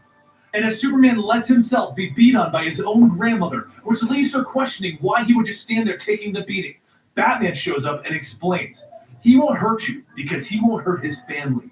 But you're not my grandmother. And he reveals a new device, a red sun generator which saps the powers of Kryptonians so that they become normal humans. Batman explains that after Superman became Doomsday, they had to find a way to potentially stop another Super Doom. So he built this as a backup measure. Supergirl turns to Superman. This is your friend? And Superman just says, he's always prepared. So with the family defeated, Batman prepares to leave. But Mara gets back up and she roasts Batman with her heat vision. Zadu declares that it took some work, but he has finally gotten Superman's best friend. Superman and Supergirl finally accept what they need to do, and they begin to fight back against their own family as Superman thinks to himself, damn you, Zadu, damn you forever. And he then tells his grandmother that he is sorry, but he uses his freeze breath to hold her in place. Zadu just laughs again. People of Kandor, this is your king, and I need you to come here and kill the son of El. Superman begins to beat on his own people while saying to himself, Kandor, Krypton, mother, father, I'm so sorry. And then he grabs the red sun generator that is sitting where Batman was left standing, and he blows it up, creating a bomb that saps all of the Kandorians' powers away. Luckily, Supergirl and Superman are so charged up by the sun that they still have a little left after the bomb. Superman then looks up at Zadu. You can either surrender, or I can beat you to death. You choose. But Zadu doesn't have to choose, because Batman wasn't killed. Ray Palmer saw the heat vision coming, and he shrank Batman even further just before it hit him, saving his life. Then Batman, Lois Lane, and the Atom all steer the Atom's miniature ship into Zadu's head, and they manage to break the bandages that allow Zadu to stay in the real world. And without his bandages that contain him, he begins to fade back to the Phantom Zone, to become nothing more than the true Phantom King again. The Kandorians all begin to come to their senses, except for Superman's family. You see, Zadu infected them so strongly that his touch is remaining with them even after his influence is gone. So Superman places his long-lost family back into suspended animation until the Kandorians can somehow find a cure. Lois then looks to Batman. Is this what a victory over Joker looks like? And Batman says, you take what you can get. Superman can either wallow in anger and fear waiting for the next psychopath, or he can step into the sunlight. And what does Superman do, my dear listeners? He counts his blessings, and he goes to the ones who survived this horrific ordeal.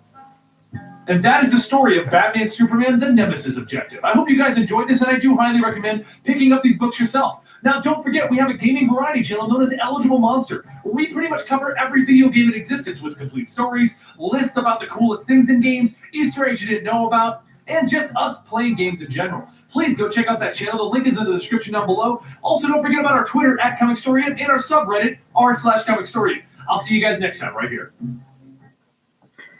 Okay, guys, I think, to be honest with you, if I do much more to this, we'll do a little bit more detail to the book there, but there is not much I can do to that chain, other than maybe make it a bit darker so you can actually see it as a chain, but there really isn't much I need to do to this now, I don't think. I'm pretty much there, personally. But definitely, if you've watched all the way through to the end, guys, can't appreciate that as much as I can. Oh, sorry, I can't even say it properly. I like that you have, and I really appreciate that you did watch all the way to the end. But if you did like it, guys, definitely don't forget to hit that subscribe button and tune in all this month, as there's going to be more pictures by me. They're all going to be a bit darker. And they're all going to, this week is Wing Week, but I might carry on Wing Week next week because we've got another person to draw, which is from out of Nicole's book, but I might do that one off stream, so guys, you can definitely see the artwork when I finish that one.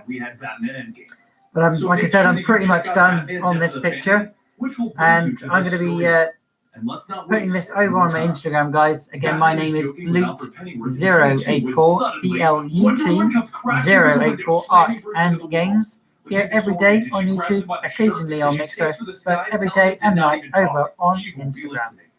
But again, guys, don't forget you can leave a comment if you're watching live, or if you want to watch this, if you watch this back again, then you can check it out. Leave me a comment down below and let me know what you thought of it today. But the post will be put up very soon, so you guys get to see what this actually looks like, and I will post the full picture like I did last week over on the Instagram, so you guys get to see it in full glory, because what you're seeing is a lot darker than actually what is on the screen. And you guys, I want to know what you guys think, as this isn't completely zoned in, and I can't get it to be completely toned in, just because it's recording off my camera, the one I use for actual paper drawing. So in the future, I'm aiming to get myself like a recording device so I can actually do this live, so you can see what I'm doing. But the OBS that I have at the moment is absolutely horrendous in pants, and I've got no way of doing it at this time. That's why I always post it over on the Instagram, so you guys get to see what I'm actually doing. But definitely, guys, if you've learned anything from these past few videos, definitely let me know if it has helped you create your own things, and let me know what you thought of today's stream. And don't forget, if you want to learn how to draw in paper, you can see, if you want to learn how to draw in paper, then definitely go and check out the other videos of the previous week, as this week has been Dark Week. So I know this month is Dark Week, but this week has been Wing Week. So definitely, guys, don't forget to go and check it out. And if you are new to the channel, hit that subscribe button and leave a like if you do. Aquaman appears behind Batman. Batman begins to realize that this is insane. Who has the power to turn the entire Justice League against him? At least Aquaman isn't a problem, as the suit launches a hardening foam that sucks moisture out of its target, and it seals itself around Aquaman. Alfred calls into Batman, telling him that he needs to get out of there. There are still 3 more members of the League. Batman stands there, though. This is the safest place in the city. If it's Vic, I have the electromagnetic tree. If it's Hal, I have the Citron neutralizer. But please, let him still be off-world. But Batman isn't that lucky, as Superman comes barreling in, slamming the suit into a nearby building. Sorry about your little Justice Buster suit, Bruce, Superman says as he hovers over him. Who did this to you? Who? Well, it's a funny story, really.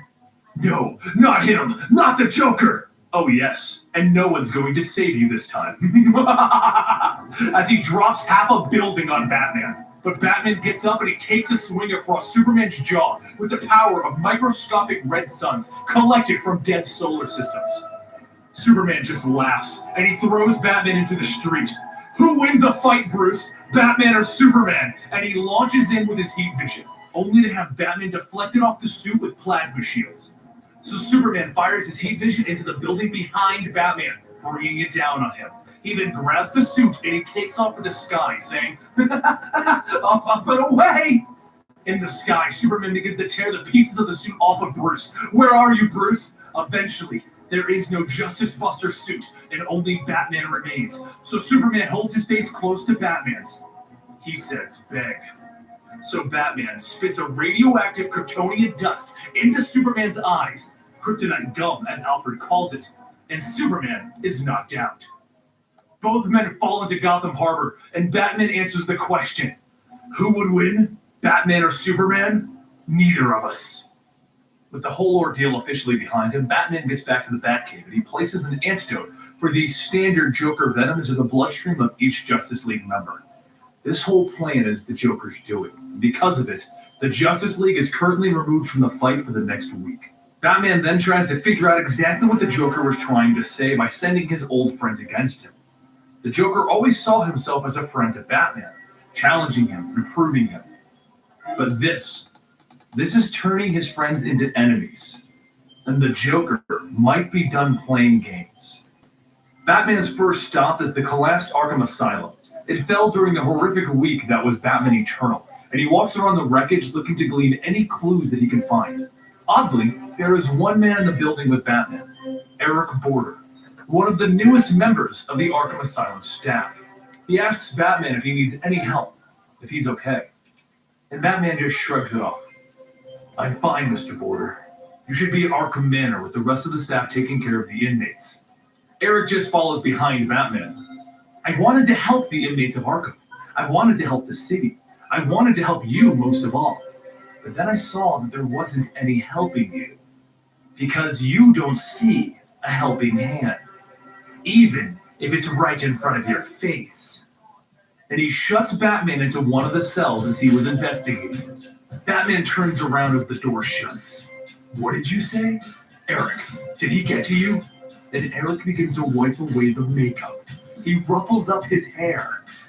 You really don't recognize me, do you, Batman? I was hoping you wouldn't. And then he drops a gas bomb into the cell with Batman. So, Bats, you miss me? And in front of Batman, right in front of his face behind the gate, is the Joker. Batman can't move because the gas is a paralytic, so Joker continues as he pulls out his face, the one that he used to use as a mask in their last little adventure. The last time, it was supposed to have a happy ending. It was a comedy, but you ruined it by dropping me off of that cliff. So this time, no more games, no more jokes. I'm just here to close up shop. You have become boring. He pulls out a gun and he pulls the trigger, revealing the old school bang gun. He then leaves Batman there, paralyzed, forced to watch as Joker walks away. It gets even worse though, because while the Joker and Batman have been in there, Joker released a toxin into the city of Gotham, and the whole city is now becoming Jokerized by an airborne version of his Joker toxin. This one drives the person insane and eventually kills them. And as the paralyzing agent wears off, Batman makes his way back to the Batcave, where Alfred is already trying to create an antidote. But there's something new in this serum. Something that is fighting against all of Batman's antitoxins. So Batman decides to go where the first case spawned, and he tracks down patient zero to the local Gotham hospital. En route to the location, he calls up Jim Gordon to let him know that he's already working on it, and Jim just needs to hide this whole thing passes. All of Gotham is a threat right now. Jim explains that he's been watching this from his window, and it turns friends into enemies, and it seeks out a person's affections so that it can ruin them for that person. Jim should be a little more concerned about himself, though, and not the city, because as Batman is making his way through the hospital, Joker comes a-knocking.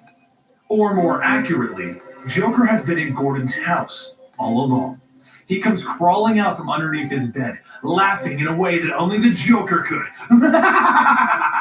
He then lights Jim's house on fire and he stands over his victory triumphantly. He then begins to swing an axe around Jim's house, threatening him even further. Jim holds up his gun and he sees the Joker right in front of him. This is it. He can end it all. It's a self-defense thing after all. So he takes the shot, right in the heart, a single bullet. As Batman is leaving the hospital from his own horrible ordeal in which the Joker tried to recreate the death of his parents for him to relive, he gets a phone call from Jim. I did it. He came at me. I had no choice. I did it. He's gone, Batman. Just flesh and blood. And now he's dead. Not magic. Not reborn. If only this was truly a win for Batman and Gordon. Because as Jim is telling Batman, Joker is standing up right behind him, with a big old grin on his face. He grabs the phone from Jim with Batman on the other line, and he says two words that send a chill down Batman's spine. Hello, Bruce. Batman gets to Jim's house as quickly as he can, only to find Jim slumped over with an axe in his chest. And Batman hits him with a tranquilizer to prevent the Joker toxin from taking a hold of him. He then bandages Jim up and decides that he's going to the source of this. The Joker would have needed help to make something this twisted. So while Batman runs across the city, he sends a blood sample to Dick Grayson to analyze, a copy of the Joker's blood from the gunshot. Batman is fighting against the Jokerized versions of his glorious city, and Grayson tells him that there's something weird in this blood, a regenerative strain. And it's the exact same strain in the virus, but in the virus, it's a decaying version. So Batman figures it out, that the Joker has been taking something to allow him to heal from anything, and there is only one doctor in Gotham who could have possibly done that. A doctor in Arkham. But while Batman is running around Gotham trying to get to Arkham, the Joker is silently swimming in some of the deepest waters in Gotham, without an air tank, without scuba gear, and nothing more than a big old grin on his face. Batman breaks into the lab of the doctor and he demands to know what he did to the virus. How did Joker heal from the fall off the cliff and from cutting his own face off? The doctor informs Batman that he didn't create anything. The element in the Joker and in the virus is older than anything else. and it's something that the Joker adding showed to the adding more He explains to effects, Batman that there putting are more things age-old on. legends of individuals I'm done with the who wings now. I don't want to put any more on the effects on there. I'm done with the clothing. I could possibly put more there.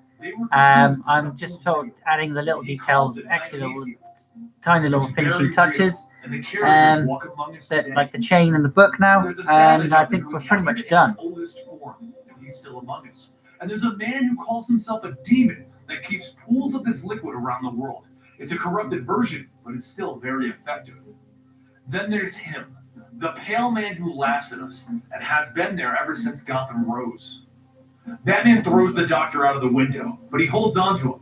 You created this dynesium, and you gave it to him. Then you made an version of it for the virus. Where are you keeping it so I can cure this? But the doctor continues. You're wrong. I got it from him. It's in his spine. I could never make anything this potent. While Batman leaves the doctor hanging from the window, Penny 2 calls him up. This is bad, Batman. We have hours until everyone in the city dies. And to make matters even creepier, I did a facial recog on the Joker throughout history just to debunk this charade. But Batman, he's all over throughout history. This can't be real, Batman says, gritting his teeth. It can't end this way. So Batman goes off the grid for a few hours to ask the Court of the Owls if they've ever heard of the Joker. But all he gets down there is a fight. When he comes back out, he gets a call he never expected. Penny 2 telling him that the Joker broke into the Batcave. Alfred tried to confront him, but the Joker just chopped off his hand with a cleaver. Penny 1 and Penny 2 retreated to the armory where they are now, and she's bandaged up Alfred, but the Joker took all of Batman's trophies out of the Batcave, and he's currently parading them down the streets of Gotham in his own twisted celebration, taunting Batman to come and get the dynesium out of his spine, daring him. But Batman has finally got a plan working out, and he's finally getting this back in his court. Because down there is a wonderful distraction for the Joker as Batgirl, Red Rider, I'm gonna have to do that book again, but that's fine. Civilians alongside some of Batman's worst villains. Croc, I found that black. It was a nice black I was using. Poison Ivy, and Penguin are all helping battle against the Joker's toxins and his plans. They want to own Gotham. They don't want to see it crumble. I can have black now, whereas before I couldn't. The Joker stands on top of his float, laughing at Batman as he tries to make his way through the crowds of people. As Batman runs over, he shouts for Bane's attention, and Bane throws him over the crowd right into the Joker's float, where the Joker takes a chainsaw trying to cut off the pieces that Batman is hanging onto. But Batman just gets up and onto the float before the Joker can do anything, and then he gets him into a chokehold. A needle pops out of his glove as he prepares to extract the fluid from the Joker's spine. But the Joker's prepared, as he sets off a high-pitched sound so bad that it drops everyone to their knees except for him. Then grabbing Batman's face, he breaks his gas mask and he tells him, "It's hopeless. I tainted the dynesium in my spine. But you want to know the kicker of all of this? There's still some dynesium right here in Gotham. If only you knew your city better. Now let me look into your eyes as I finally win." And he removes Batman's mask, revealing Dick Grayson. "You're not Bruce. You're. And Grayson stops him. "I think the word you're looking for is Dick." Meanwhile, Batman is descending into the cave that Joker was just bragging about.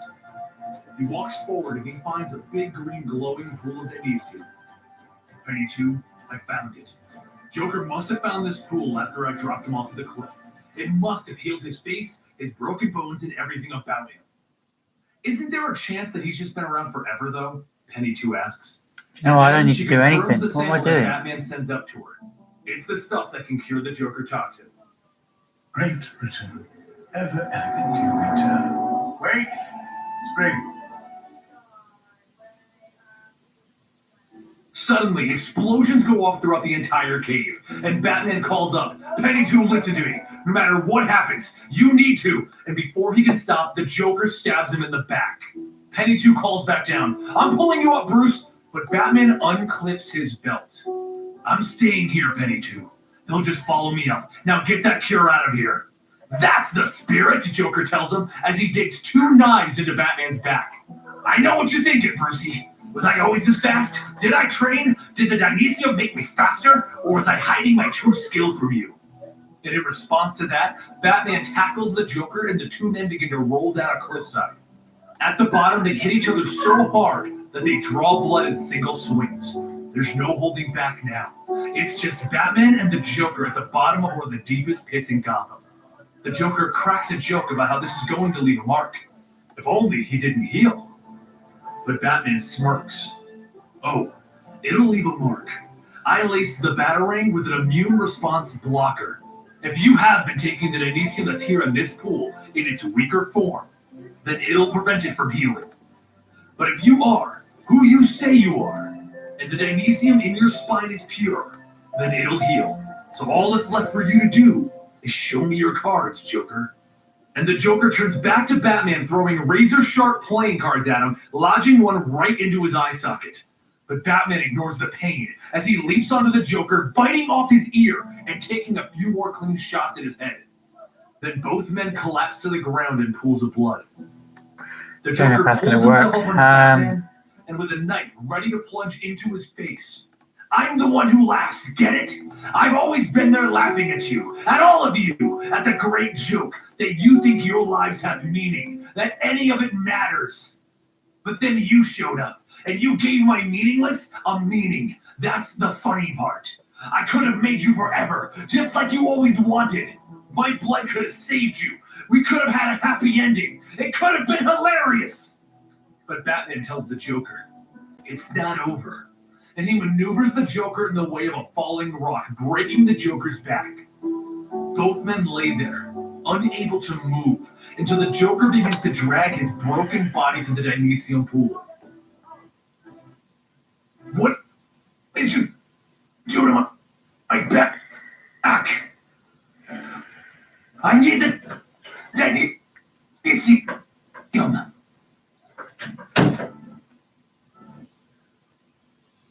Wait, Joker.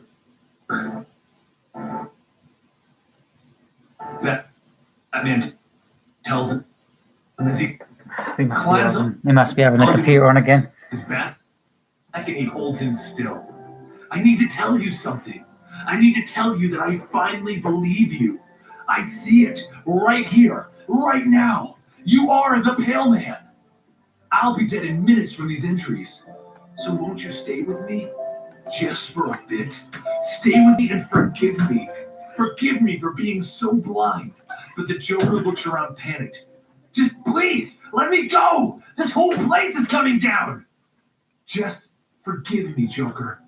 Fine! I forgive you! I forgive you! But it's too late as a giant boulder falls into the Dynesium pool, sealing it up. As Penny 2 insists on lowering the last of the Dynesium back to Bruce so that he can recover, he tells her to just take it to the surface. If he even tried to open it, it could compromise the structure and all of Gotham could fall. I can't put you behind Glow, so we'll just leave the book as is, I think. Fine. 2 weeks pass and no one has seen Batman. The city of Gotham hosts a vigil of bat signals every night, calling to their hero. But no Dark Knight comes. Now, I do want to clarify something, because a lot of you guys are going to ask about this, but as far as Scott Snyder is saying, yes, this is how he would have killed Batman. And until DC makes him bring him back, this is, in theory, the death of Batman. Now, we all know he'll be back, and even Scott Snyder said that it will happen eventually, but I personally really enjoyed this story. And don't fret, though, we will be doing more Batman stories. We have Batman Eternal and various other old Batman trees to go through. So Batman is not leaving the channel in any form, so don't worry. If you want to chat about this video or any other, make sure you follow us on Twitter at ComicStorian. We also have a subreddit, r/ComicStorian. And we also are part of a website of comic book YouTubers known as theweeklypool.net. Please join our community. I'm Benny the Comic Historian, and I will see you guys next time, right here. As he drops the identity of Batman.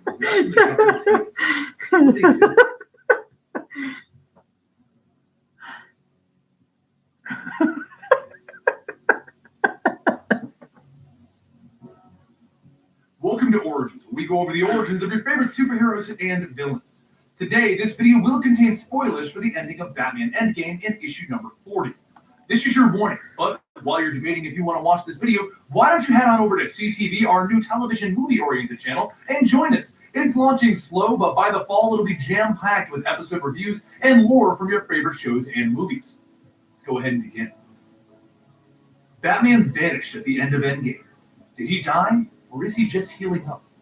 We don't know the answer to that, but we do know that Batman is needed. The Vigilantes doing whatever they wanted has almost cost us the city of Gotham multiple times. So, who do you have take over as Batman? All of those other guys, they're loose cannons doing whatever they please. They don't have the city's best interest in mind. In fact, it's because of them that things get out of control so often. Vampires, assassins, monsters, aliens, and now Joker-toxin citizens have tried to control the city. We need a Batman that works for Gotham. We need a Batman that we can trust. So the government moved forward with their own Batman plan, taking the best of the best. But fucking stop it. Training. Come on, I can't hear it. I can't listen to The this. head of the project, Miss Power. What if I just shut it off?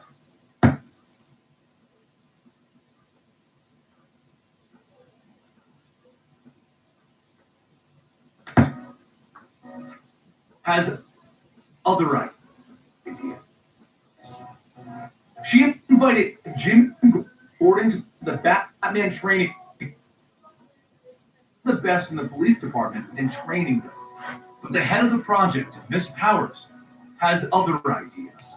She invited Jim Gordon to the Batman training facility.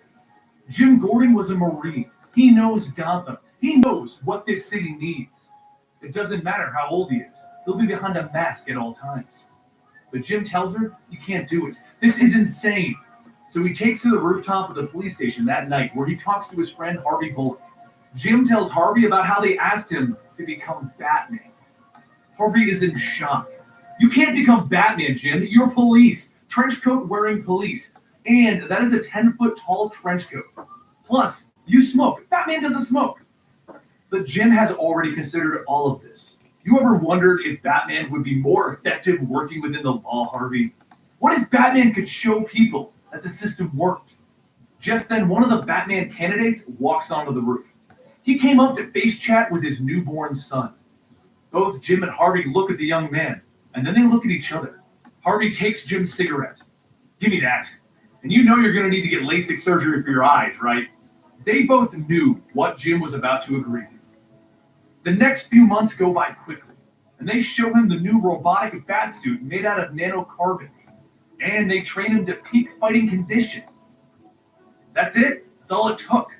He shaved off his mustache and gave himself a new haircut, and Gordon was the new Batman in a robotic suit with a black bat suit underneath it all. He now watches Gotham, and no vigilantes are welcome here. As a matter of fact, one of his first objectives is to arrest all of Batman's old allies. Thank you for joining us for this video today, and I hope it explains a few things for you. If it does, give this video a like. We really do appreciate it. Make sure you follow us on Twitter and Instagram at ComicStorian, and check out these other great videos on the screen right now. You just might like them. Yeah, guys, I'm pretty much done here. There isn't much else I can do. I'm gonna say thank you very much for watching. Last year, we found it to be an incredible event. That's why we're here Put that up a minute. There is nothing else that I want to do to this picture at all, guys. And again, I will post this over on Instagram, so don't forget to check it out over on the Instagram post, guys. My name has been Blute084 Art and Games. Hopefully you have enjoyed this stream today. I've really enjoyed doing this hero or creation. I shouldn't say hero, since that's the playlist. But I've really loved doing this picture for you, and hopefully you have learned a little bit and sort of liked it too. If you have, guys, don't forget you can leave a like down below on the stream today, or you can just check back any other time. You checking this out really means a lot to me, guys. So I really do enjoy you guys commenting, letting me know what you think. You could have changed, what you would have done yourself, and loads of other things. So, guys, hopefully you have enjoyed it today. Thank you very much for watching. Again, my name is Blute084, BLUT084 Art and Games. Here every day on YouTube, occasionally on Mixer, but every day and night over on Instagram. Don't forget to go and check out the post later, because what you can see here is only is a lot darker than actual image, and it's a lot fuzzier. So don't forget, you can check it out on the Instagram. It will be posted as soon as possible. I've got to take a picture or transfer it over to my tablet so then I can transfer it to the actual Instagram. But guys, thank you very much for watching, and I'll see you tomorrow for some more art and later for some more games. Again, guys, thank you very much. My name's Blut084, BLUT084, art and games. Catch you later, guys. Thank you very much for watching.